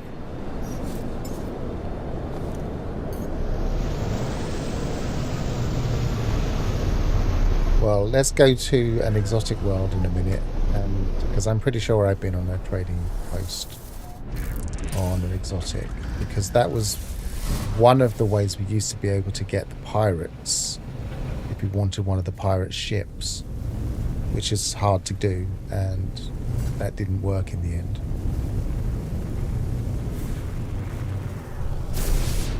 I.e. the ships that are actual pirates.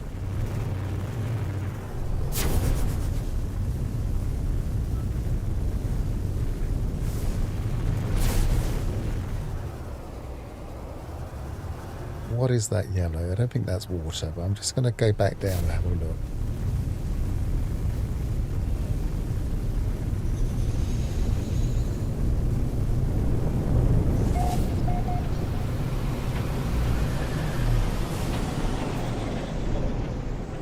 No, that's just the ground. I don't think there were any exotics in here on this. Abandoned, rotting moon, scorched relic, doomed jade, so that's thing, ultramarine. No. Tends to be the hotter systems, I believe. Will have more likelihood. So that's blue are more likely to be hot or cold. Was that an 03? 06, that's not quite what I'm looking for. 04. 00. That's the extreme. Let's look there.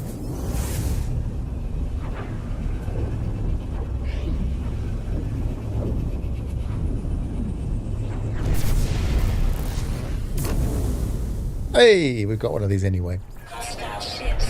Okay, so now if we get close, engage the pirates. I don't think that bit matters, but I'm going to do it anyway. Now we're looking for the defenders. So we're looking for the green trails. We're looking to see if we can see an exotic.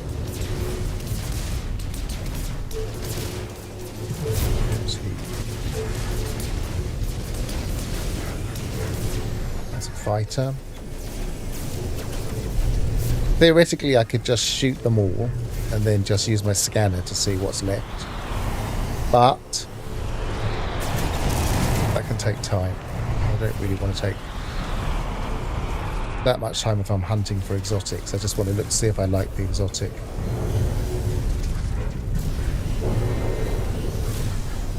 It does depend how many defenders you get, but for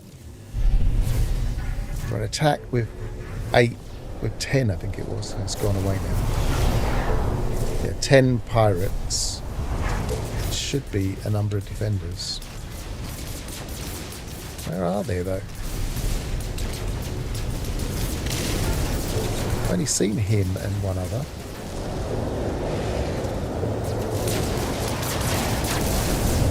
I'd say they've changed the number of defenders.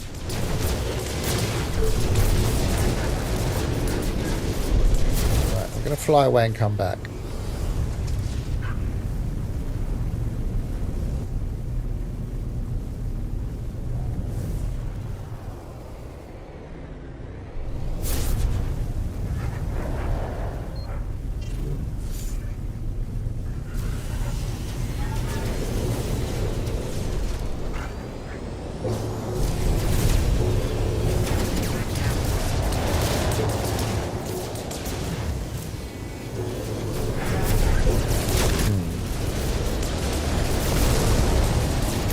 Okay, well, instead, it looks like this one might be one of the ones that just doesn't have enough defenders. I'm not sure if this is a populated system or not. Maybe that's... No, it is a populated system.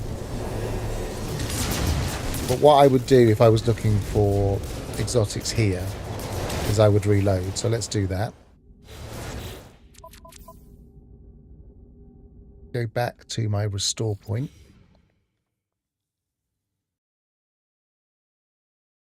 Which will be before the warp. Extreme temperature detected.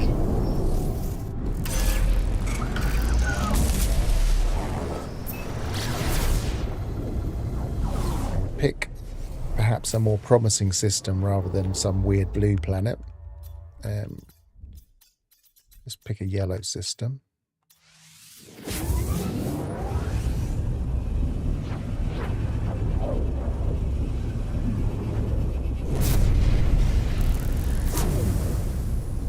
That would have to be a pirate system. That's not going to work.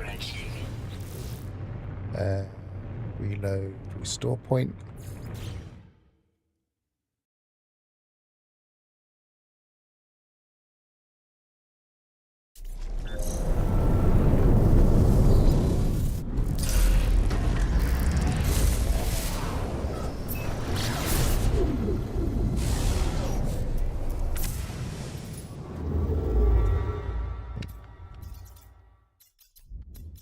A bit further away to make sure I don't do the same place.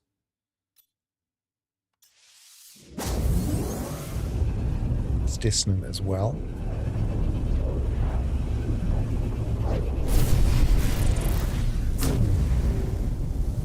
Okay, let's see what defends this one. I hope they haven't changed the number of defenders, because that would be frustrating.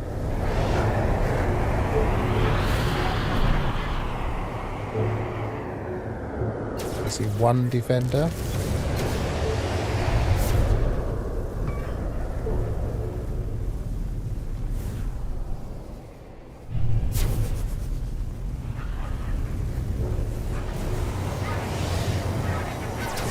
Maybe they might have changed the number of defenders, which would make this method a bit useless.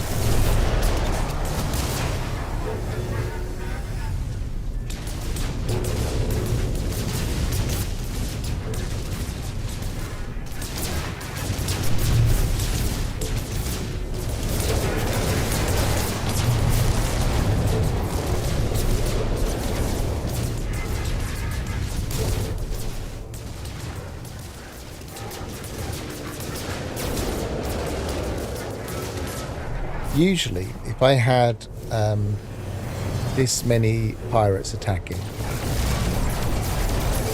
I would have at least 5 defenders.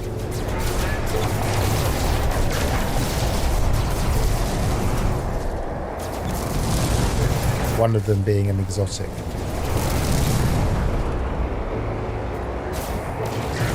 I'm just going to kill one and see what happens.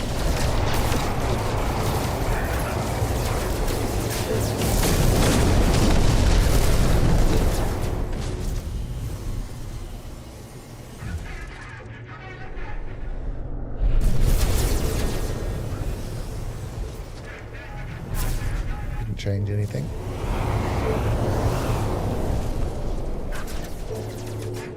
Well, maybe this method doesn't work anymore.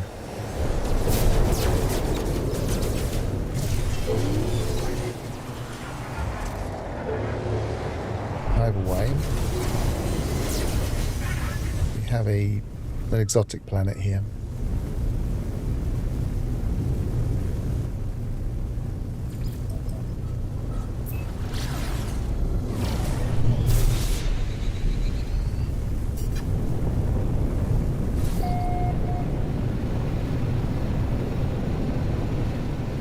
Let's see if we can find an outpost. I'm going to land first, just in case.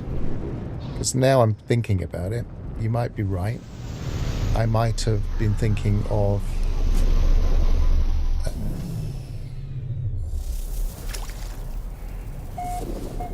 airless planets, which now do have things like that on it.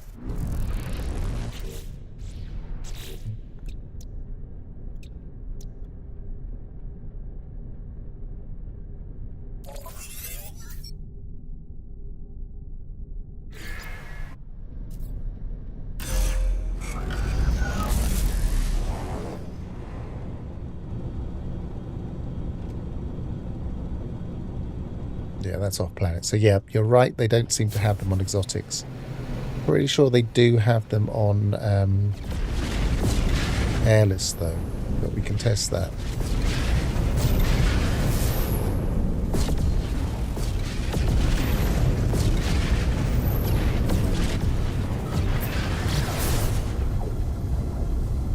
Yes. Yes. Yeah, I was thinking that as I was thinking, where are all the defenders? They've literally changed that, I think. And I was only doing that the other week.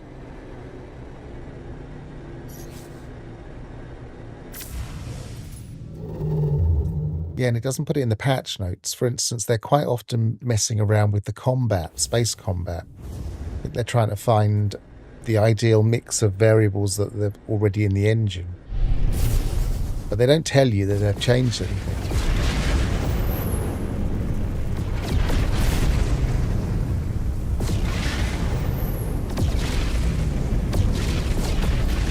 One thing I used to do, I don't think this will work, but it used to work a long while ago. I would fly around the back here and it would spawn in ships, which it did work that time. And I would be in my cockpit.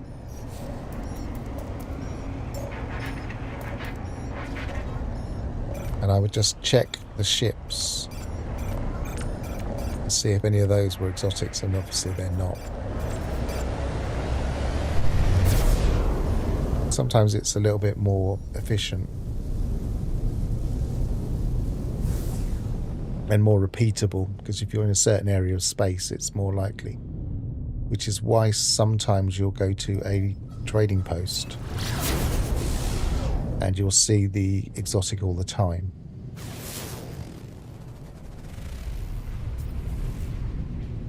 It's not because of waves or anything, it's just because on trading posts they can be positioned in certain ways and they're near a spawn point effectively. Which I suppose is kind of what a first wave is. It's just that the space station is near the spawning point for the exotic.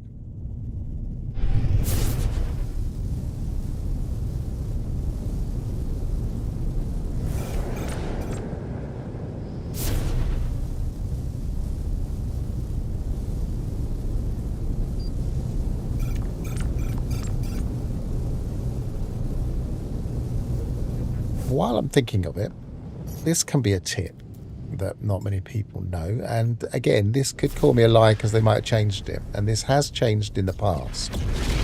So I'm going to try it. I'm not even going to say what it is.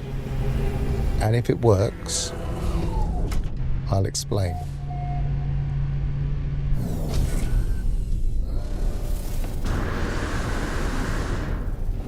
Oh, no, I need to do something else first. I need to go to the space station. Otherwise the trick doesn't work.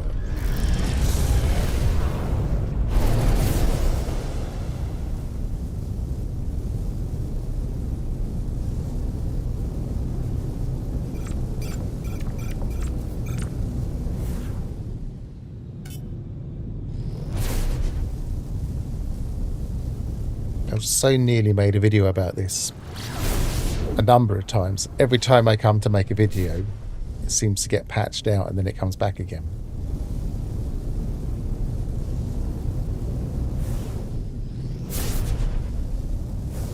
Let's find out if it works now.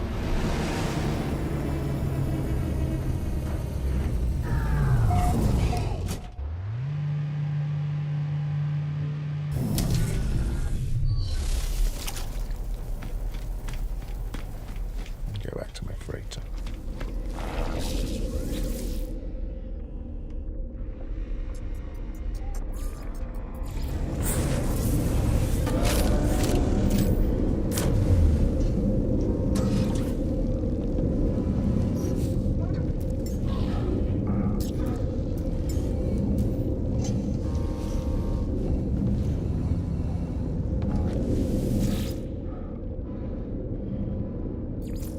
System.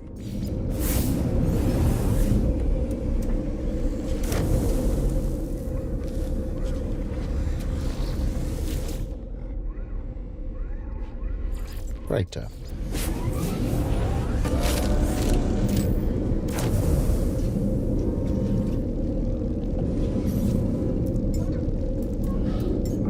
Nope, doesn't work anymore.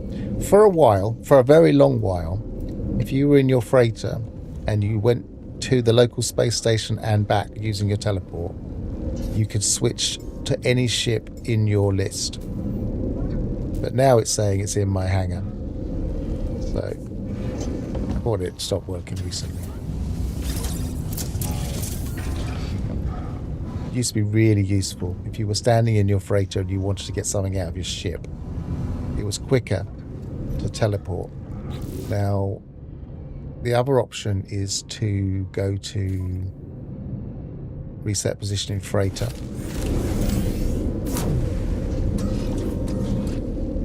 This worked for a while as well, so let's see. Nope, they fixed it. It'll go wrong again one day. I don't think it's going wrong, but it's just... I don't think it's the intended behavior of the code.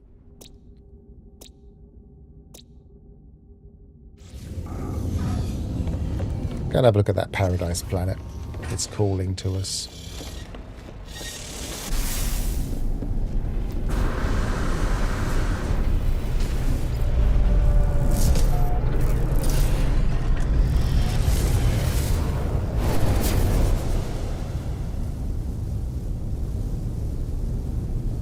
Hexagonal. Fiery. Paradise.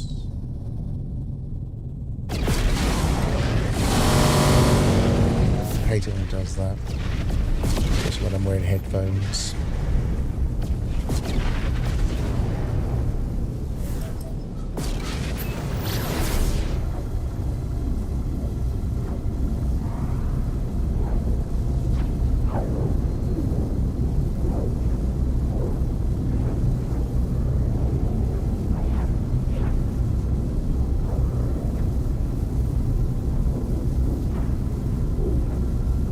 There's a race on to find the most tree-filled paradise and declare it a jungle. I found a few, I've seen a few rather. I think I found kind of the equivalent in a hot planet. Yeah, this is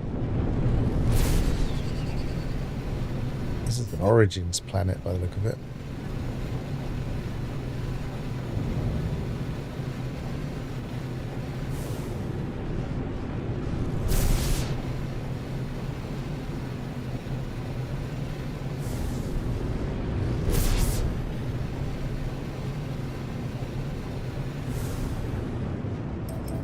Not my kind of paradise.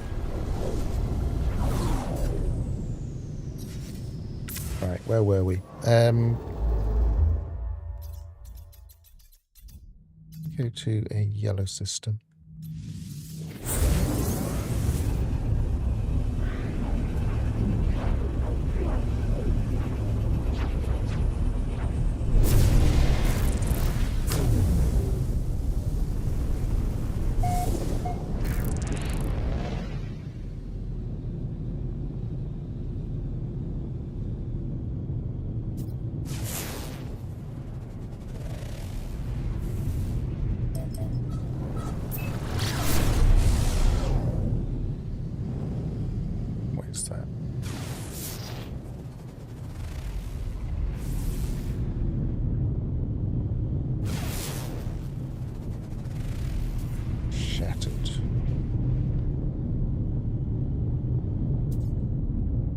no airless planets here.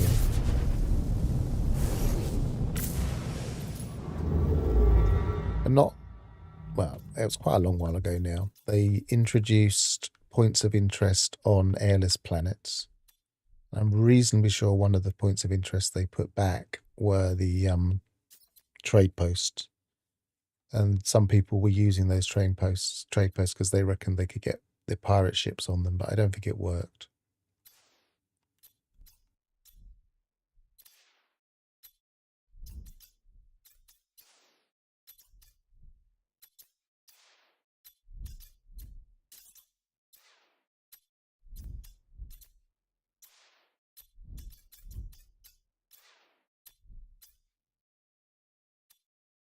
That's blue.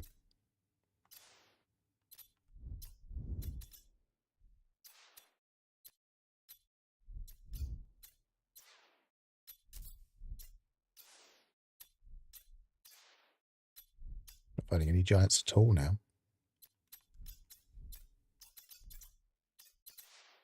Yeah, that's that. X. Focus on the letters just in case I'm not getting... There's a giant.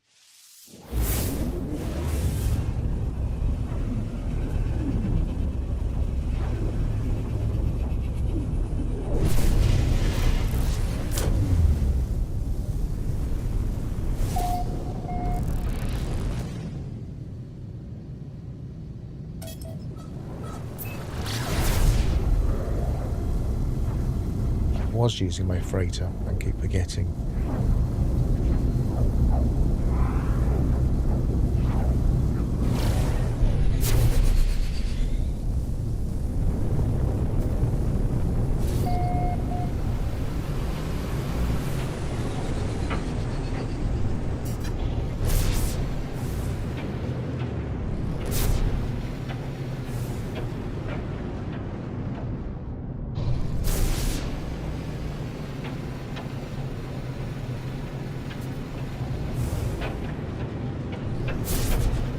See much lowland here. Just have some land anywhere. Oh, there's a bit of lowland there.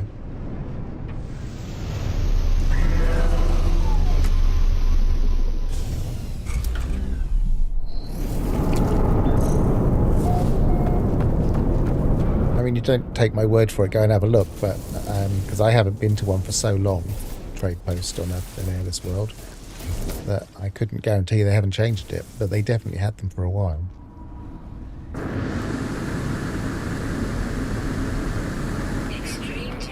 Because there was this whole theory attached to them that they were somehow pirate hangouts. What I think probably happened was one of those pirates that landed at a trade post, and someone thought that that was what they all were.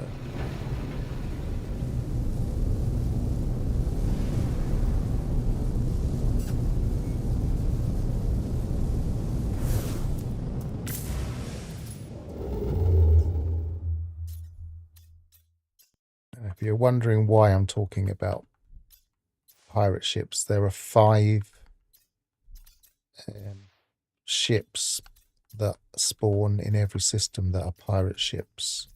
And they're not the same as the 21 ships. And theoretically, you can't trade them, you can't buy them. But just occasionally, if they land while they're in combat and not with you, so for instance, they're in a battle up in the sky and then they land at your settlement, which has happened to me, you can buy them.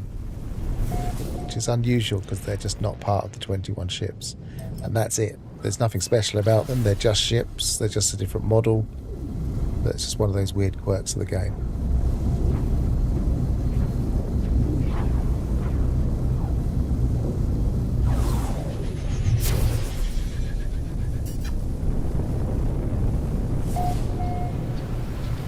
The other quirk of that is that pirate, they've recently changed the way that pirates are named, in that they come up with the name when you're fighting them.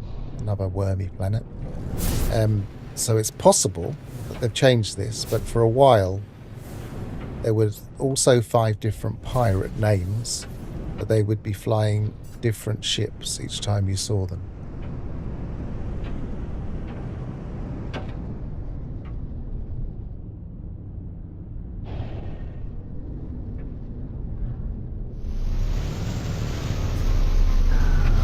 So the name of the ship would be different as opposed to the actual pirate name, that is.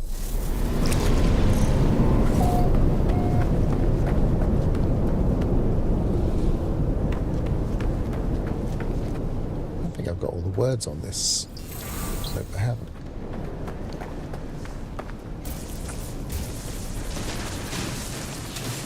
Bedrock.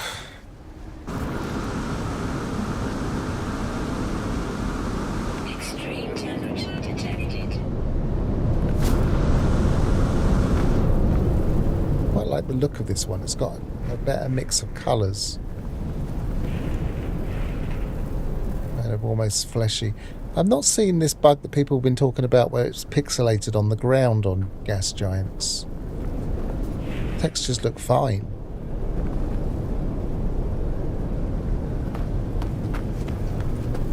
I am in experimental, but I haven't seen it in any build.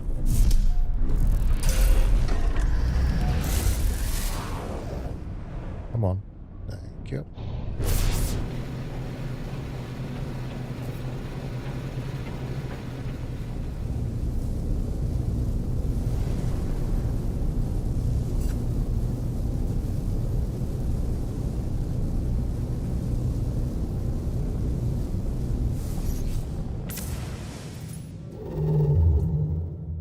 See, I haven't seen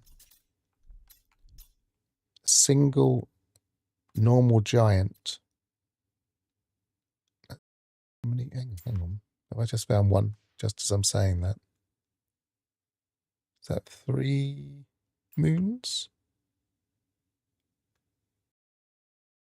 Looks like it. I haven't seen a single giant that isn't a gas giant until just the second I say I haven't seen a single giant.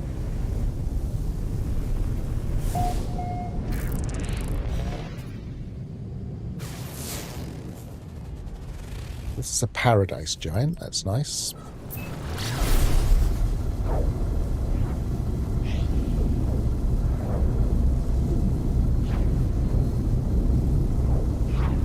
So, to test my hypothesis that these things are clustered, I will check other giants in this. Oh, it's a bubble planet too. The sky's a horrendous colour.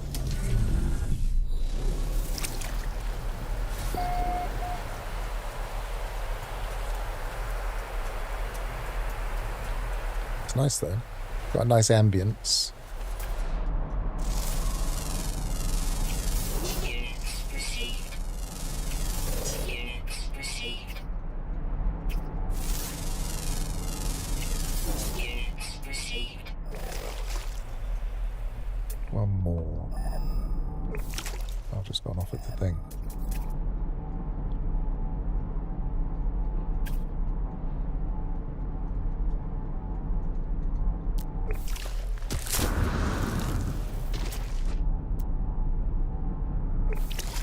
They're just small, and now it's under here. Green. I saw the red dot. That's him. Must have been hiding just behind my ship. Received.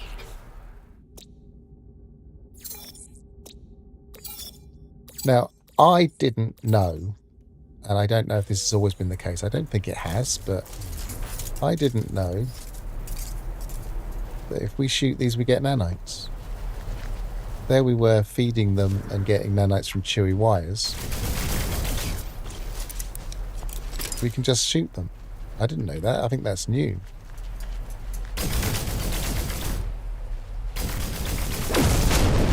Don't get a lot of nanites. Not the way these explode differently. These giant ones explode ridiculously. Look, bang, a massive piece flying. And then the sentinels come. They don't like it. It's almost guaranteed way to get the sentinels to come. Whee.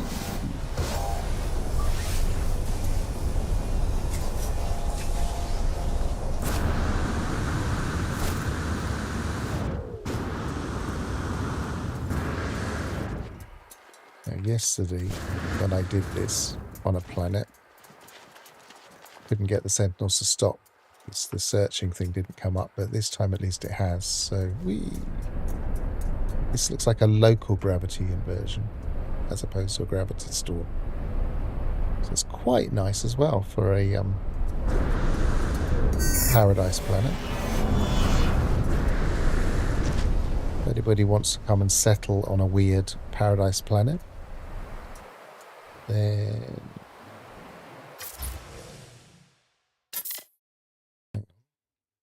it's a photo. There's the glyphs. So bird, moon, geck, ship, triangle, bird, rocket, scarab, tree, tent, bird.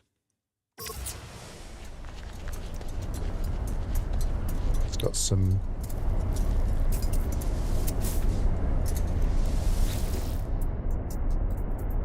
let's see if this is a fast one. Some of them are a bit slow.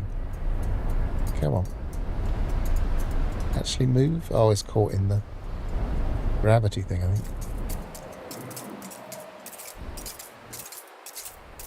I don't think they're as fast as they used to be. I always felt like they were too fast.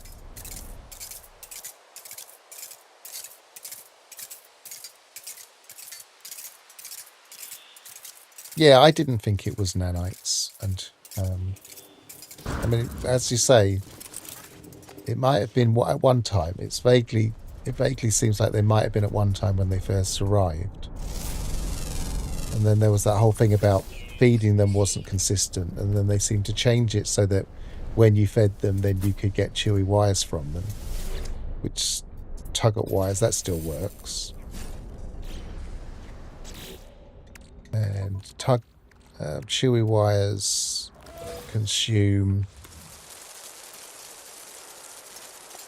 10 nanites. Shoot it.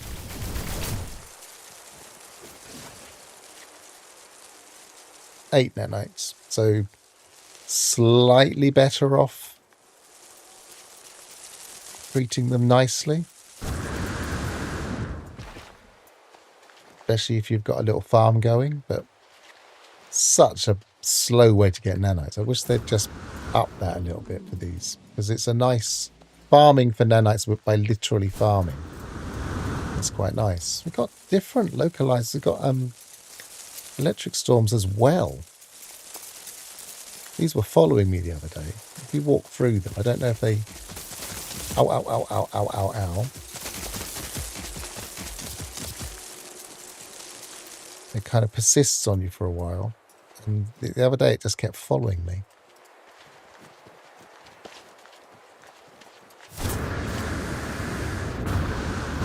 I love the way that these grass patterns, the bioluminescent grass patterns, are different for every bioluminescent grass.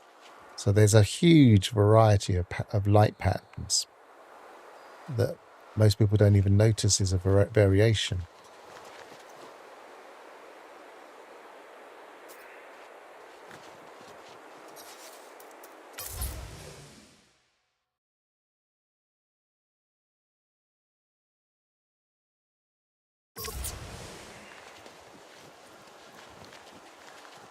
And the interesting thing now, because we've got different terrain generation in these purple systems, then here we're surrounded by high mountains.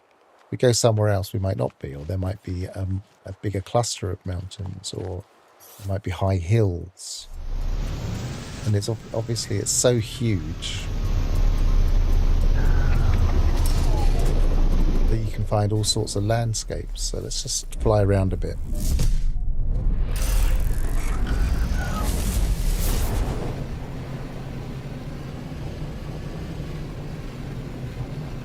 Climbed one of these to see how long it would take me the other day. It was probably slightly higher. I climbed up and then kept going up to the higher peak.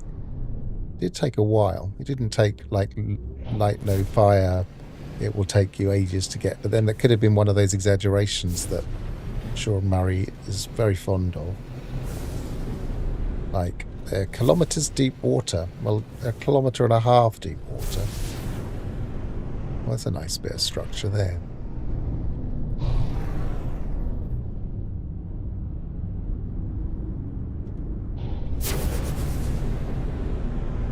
Very dark planet. Trees on top. You might find a cluster of trees. 16 times, is that oh, that's a weird effect. Look at that.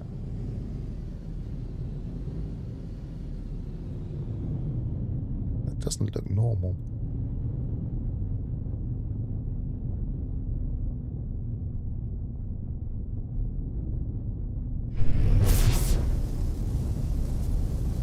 They're going to be pretty big though, aren't they?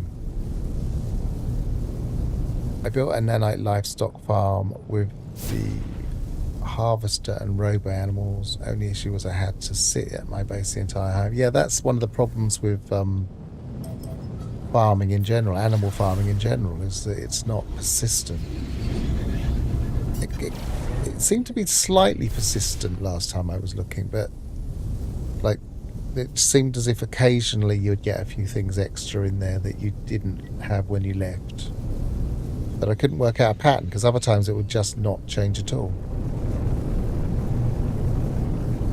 I haven't looked at the radius of the planets and worked it out. But yeah, the surface area has to be a lot higher.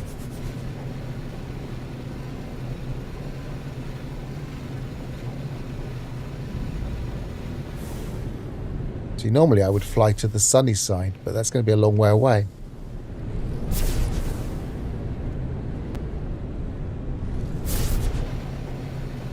Any points of interest? Scan up.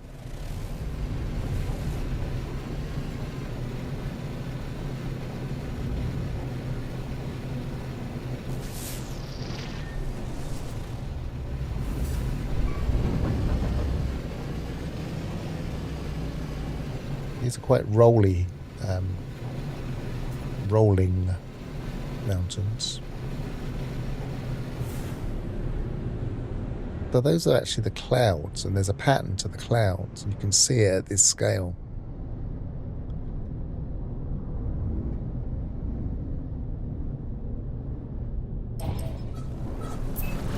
Which I guess we could put down to a glitch in the matrix, or we could put down to strange magnetic effects affecting the clouds. But obviously really it's just a repetition in the algorithm.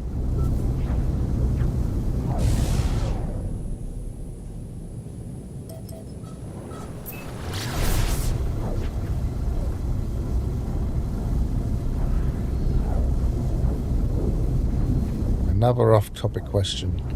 Are you excited about Light No Fire? Any thoughts? Well, fantasy is not my favourite genre. So there's that element. But yes, I am excited for Light No Fire. One, because it's Hello Games and they're bound to do something interesting. Two, because of the sheer scale. Nobody's created that kind of scale at the kind of resolution that we're going to be looking at.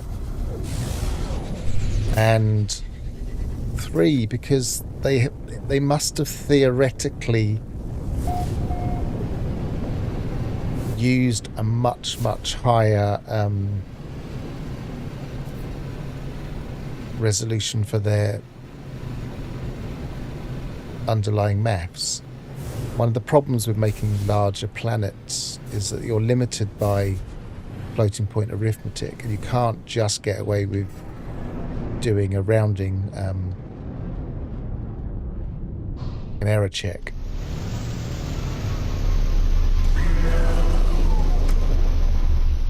So you're limited as to how big you can get. Now, I don't know if they've changed or gone beyond that limit with giant gas giants.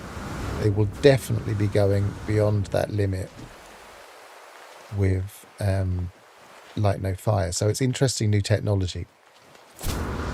And then I'm interested in it just because I've played this game so long. They've stopped me buying merch because they've stopped the store for a bit. I just feel like I owe Hello Games a bit more money because I played it for a ridiculously long time. And so I'll buy it anyway. This is a nice planet.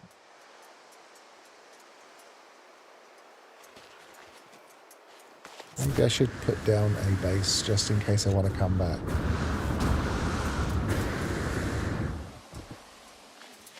Also, I'm not seeing many of these on this planet, which is my pet hate, is that I see a lot of straight ones, like ones with very straight edges like this, when I'm in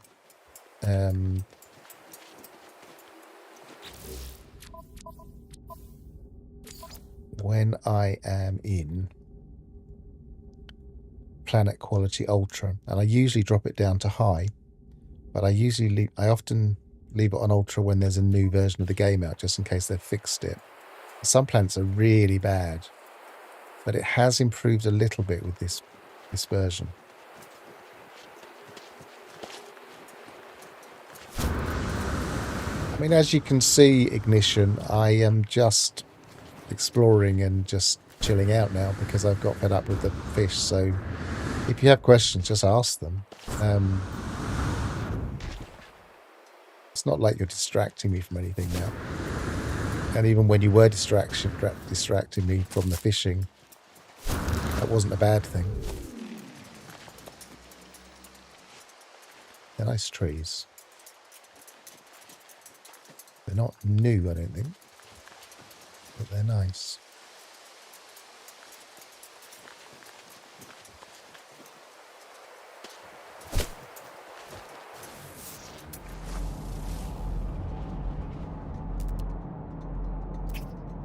I don't know if I've seen any points of interest at all. Maybe I should do a scan for some. I really don't know what the giant planets are like for points of interest.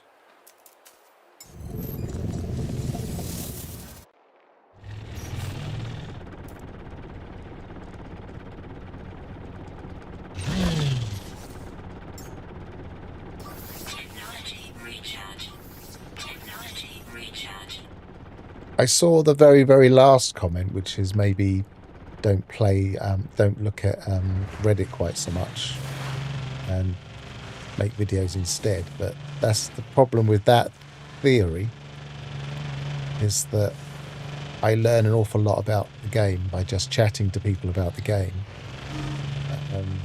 testing things, and Reddit is a great source of people just having random thoughts about the game, even if they're brand new players that have never... People will dismiss things that a brand new player will say, and I'll think, hang on a minute. The way they've said that, the way they've asked that question is naive, but they might have a point. And it sends you off on some interesting tangents and interesting discoveries. Or if not, sometimes it just gives us interesting ways to think about the game and evokes new suggestions for what Hello Games could do in the future.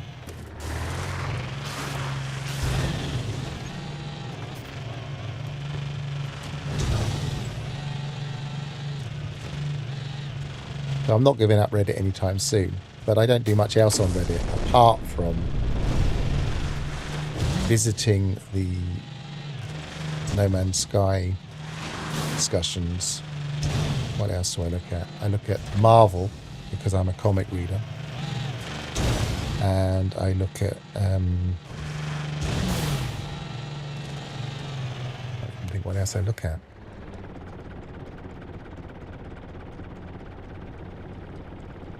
There's 4 or 5 or more Reddit places I look. I mean, No Man's Sky places, No Man's Sky bases, No Man's Sky builders, No Man's Sky other galaxies, No Man's High, No Man's Racing, No Man's Sky fan art, Some of these are not particularly active.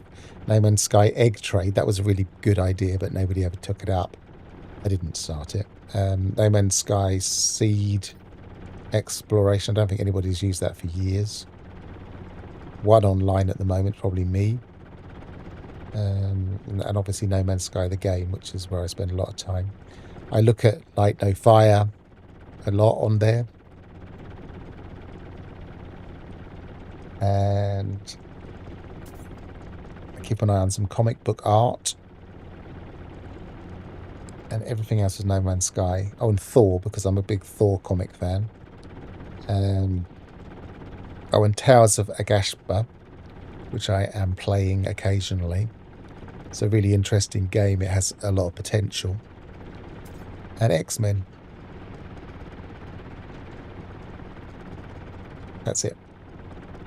That's quite a lot, but most of them are inactive or not very active. But where I'm now, oh, going through that list, all of a sudden the chat's got longer. If you die in permadeath, you'll have to do entire Artemis Atlas autophage chest quest chain to reach the purple stars. Say you died due to a glitch or a player error or just generally. You have to start over. This starting over, I feel, will greatly reduce the number of regular perma players, unless of course they start backing up their saves files, because who'd want to play? Although 30 hours on average of the same repetitive and tad tedious story, better to stick with survival mode. I don't know. I've not died by mistake. I've died from my own silly error a couple of times in perma, but I've not died from a glitch. I've not died from other players. I've died from a bug, and when I realised it was definitely a bug, where they finally fixed the bug about 6 months later, I resurrected a permadeath save that I felt that they'd cheated me out of. Other than that, every time I've ever died is because I've done something really silly. Like, get out of my exocraft in the middle of a storm, thinking I was safe, and then realising I hadn't actually built up my save enough to be safe. The stupidest death on permadeath, I go to a low gravity moon just to pick up something from the caves. I walk out of the cave and think I better run back to my ship, and I use my rocket boost, and then while hanging in the air above the ground, I realise that I haven't actually got the airburst system, and I slowly fall to my inevitable death, thinking I could just quit out of this and cheat, but I'm not going to, and I hit the ground and died.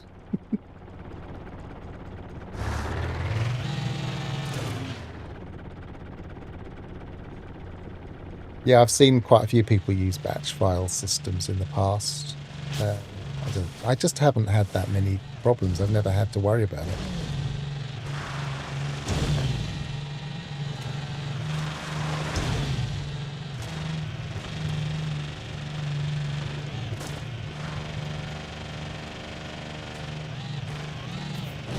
I guess it depends on your outlook on the game as well, because you say, well, loads of hours trying to redo Atlas, Artemis, and Autophage. I quite like doing those. I speed run Atlas usually because you can do that. It's really quick and easy. I really like the Artemis path. I know some people just get bored of it, but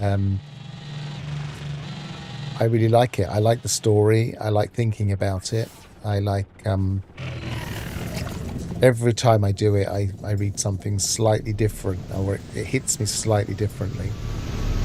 I've done it so many times, I've never got bored of it. So, in that respect, if I die in perma, well, I'm only going to be doing that again anyway.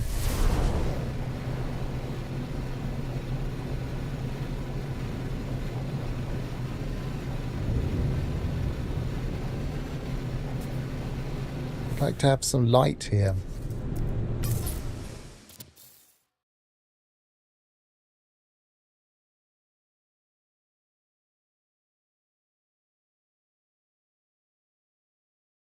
But like having a mountain chain. Because over there's not mountains at all. Well, there are in the distance, I suppose.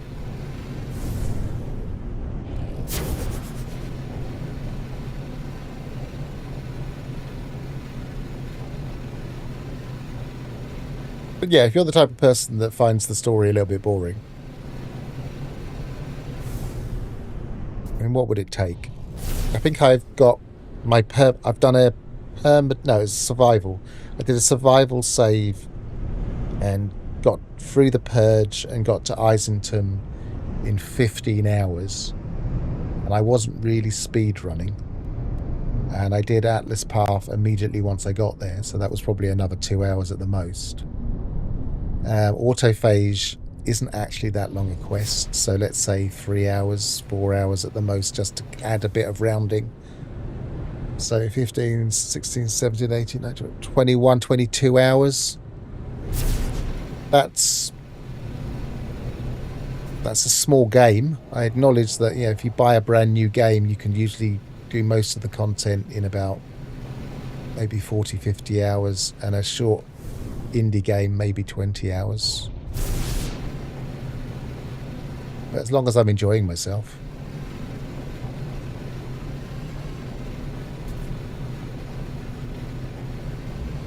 Yeah, the lore is, I just love the lore.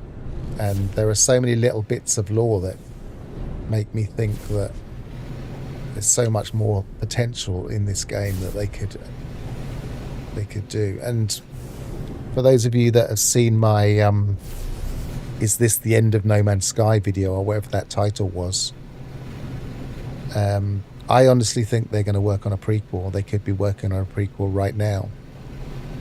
Because it would just be mad not to, I think. Just because of that intellectual property potential. I know they're not a typical capitalist company, but, you know, once you've got a piece of intellectual property that people love, use it. I mean, don't necessarily use it in the Disney way, but use it.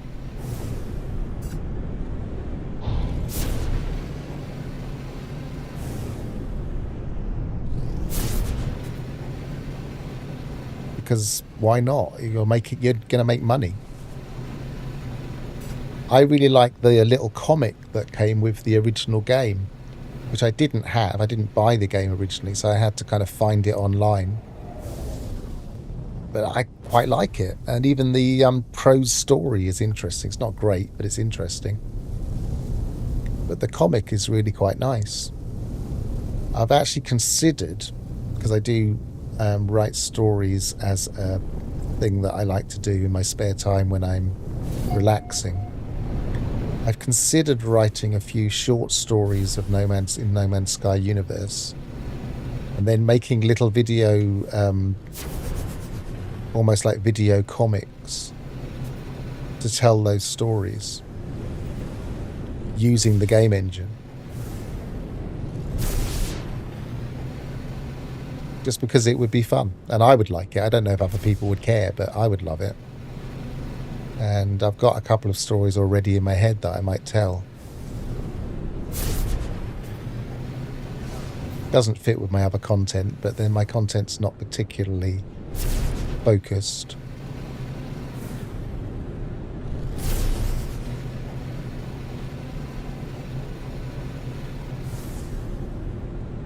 But the trick is, I think, to tell little stories. Like a story that this game has told me, which I thought was brilliant. In my settlement, I took in a guy, one of those guys that comes and says, "Oh, I need a place to live," and he seems very suspicious. And you think, oh, if I take him in, he's going to be a bit of a troublemaker. So I didn't really think twice about it, because population is so hard to get. So I took him. About 3 weeks later, I was in the space station, and I took I took one of those Find the Fugitive missions. Didn't even know I was in the same system. This was in my permadeath save. I went looking for the fugitive. It took me to a place that said, oh yes, he's last been seen here. Gave me a marker. I followed it all the way back to my settlement, and the same guy that I had taken in was sitting in my bar, and he was the fugitive. That's brilliant. That shouldn't... I mean, nobody even knew about this, you know, that this could actually happen. But that's a nice little bit of story.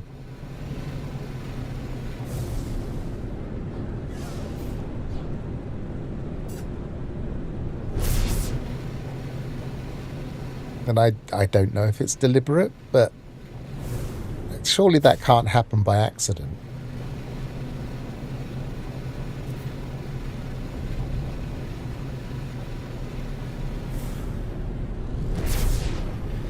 Remember, I was so shocked I took a photo of him and put it on Reddit saying, this is the guy I think earlier. I don't believe this. Nice little raised area.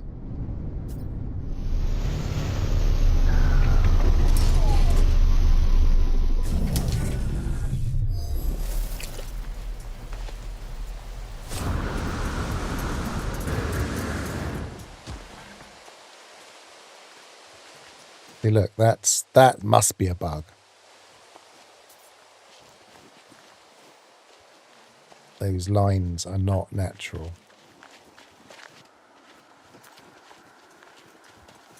It's kind of cool, but I don't think they're supposed to be there. So if I reload, if I go to general, not general, display and graphics, planet quality high, apply.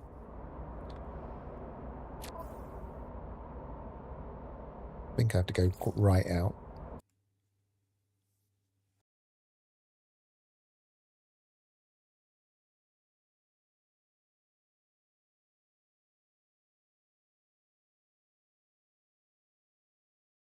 It's nearly 4 o'clock. I need to think about having something to eat.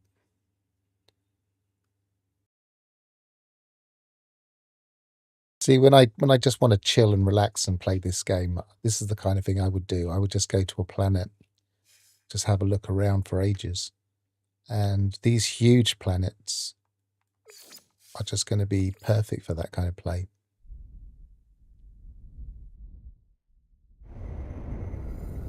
Some of the caves on the gas giants were so impressive. I imagine these places might have similar caves. Okay, so now the lines are still, but I think they're different. Different lines. It's just patchy now.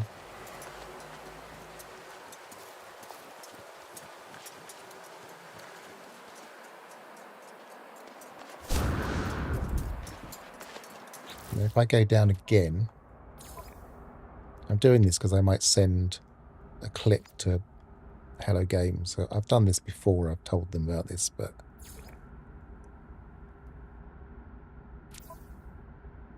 they might not know what it is and how to do it. So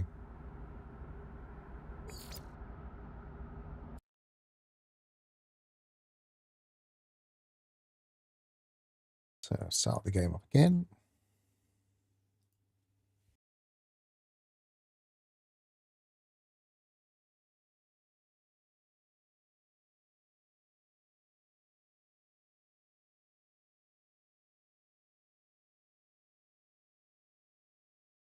At least we've got quicker loading times now. They've put the HG file system on everything.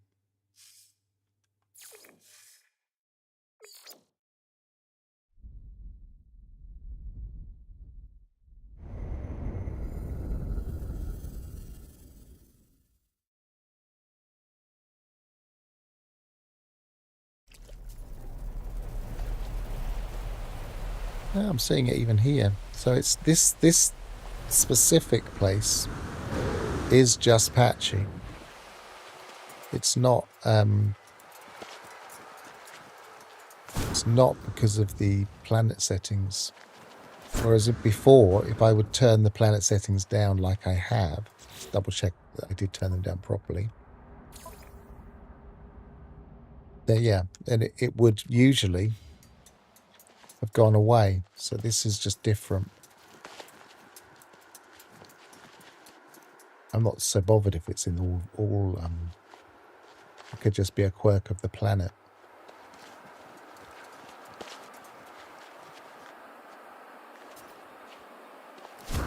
It's when it's different in different settings I worry.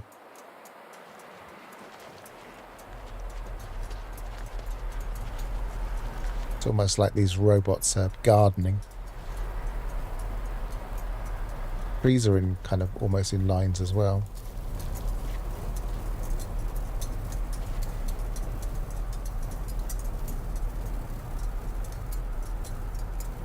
I won't scan everything because coordinates here are 37.28 minus 4.05. So you can check it later with a different configuration, I guess. This is a NVIDIA card. My other computer's an NVIDIA card. And I get it on both, and they're very different cards. One of them's not new, but quite an old but professional style card as opposed to a gaming card. That does exactly the same, and this does it too, but this isn't the same symptoms. So I don't know for sure.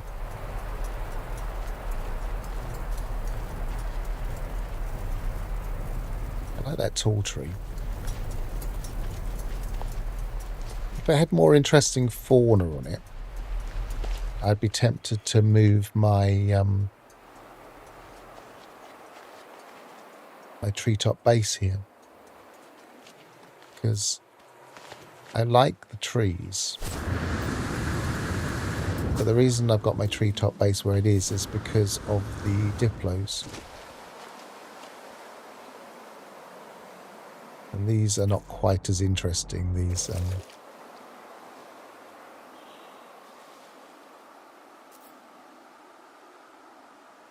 robots.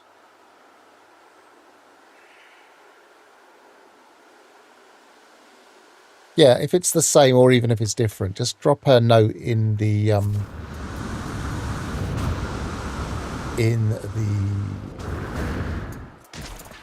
YouTube video notes, the responses, because it'll be interesting to know. What type of graphics card do you have, Grabnot?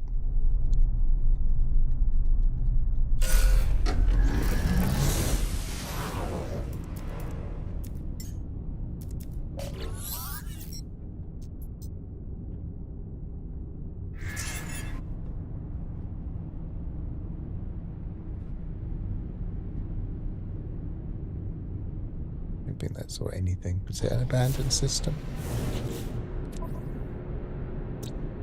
Yeah, not necessarily abandoned, but you know what I mean. Uncharted.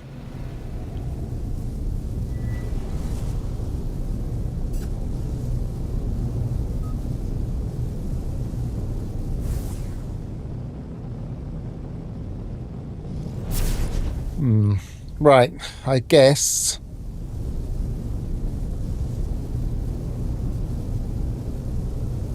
Yeah, I reckon that card would be quite similar in approach to my old graphics card. So my bet is you'll get the same symptoms. What I don't know is if you'll get the same symptoms on non-NVIDIA cards, whether there's a specific NVIDIA thing. But it'd be interesting either way. Been scratching what I should maybe do is check this feed later and come on my Steam Deck, see if it does something similar.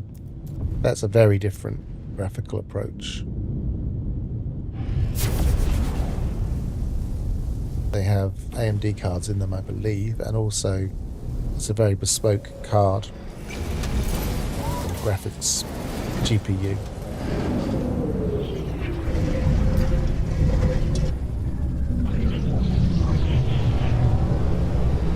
Yeah, what I was getting, maybe I can quickly have a look. I'd have to go into another, probably have to switch it back. Go to Ultra, apply, restart, and I'll go back into my original save. And there's one particular base I dropped where there was what I called a duck diplo. So it's got a beak and it's got like feathery bits.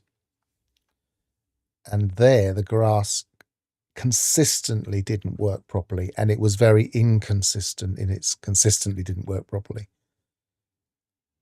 And that was clearly a bug.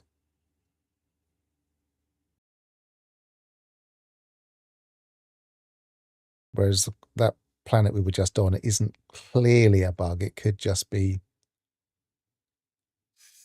because of the larger scale, the bare patches are a bit different.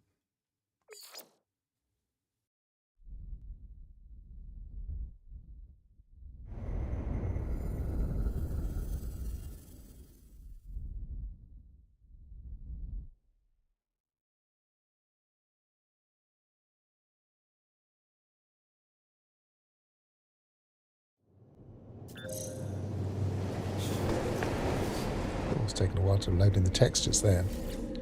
Oh, I guess I switched things. Right, now we go to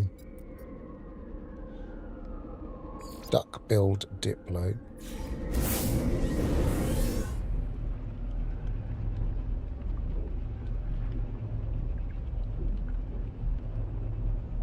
This is quite a nice planet if it wasn't for the storms.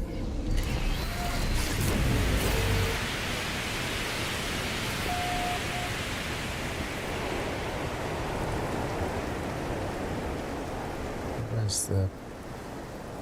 Just orientate myself. And this is the front. So over here. Can't really see much, unfortunately.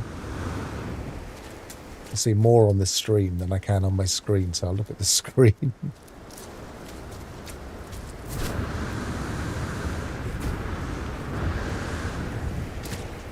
Yeah, here are some bare patches. But I was finding these bare patches were sometimes far worse than others. And you can see they're straight lines. So that's not naturally occurring, supposed to be like that. And they were just very inconsistent. So they would be, one minute they would be like this, the next minute I'd be at the portal where there was grass and there wouldn't be any grass. It would just depend where I was. And I was wondering if it had something to do with the fact that I had a base here and that was somehow impacting it. As if I wander off into... I found some here, but it's not that far away, I guess. Oh, there's even more here, look. This is really patchy. I just feel like this is a bug. And what I think I might do, I did report this. I left I sent them my save file and left a beacon and said, look, this is really inconsistent patchy grass on a different planet. So what I might do is send them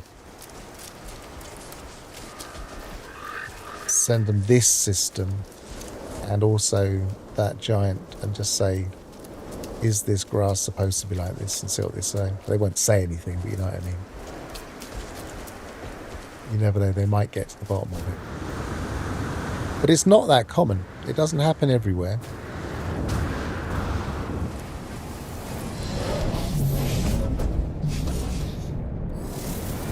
Okay, I'm going to go. So thank you very much for watching and chatting with me as I tried to fish and didn't get much luck again, and hanging around while I just had a look around for gas giants. And I'll probably be back, well, I'm not sure. Not sure when I'll be back streaming. I might make a couple of videos in the meantime, but we'll see. I'm not very consistent with these things.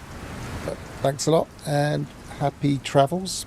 It's my normal phrase. Travel well and see you soon.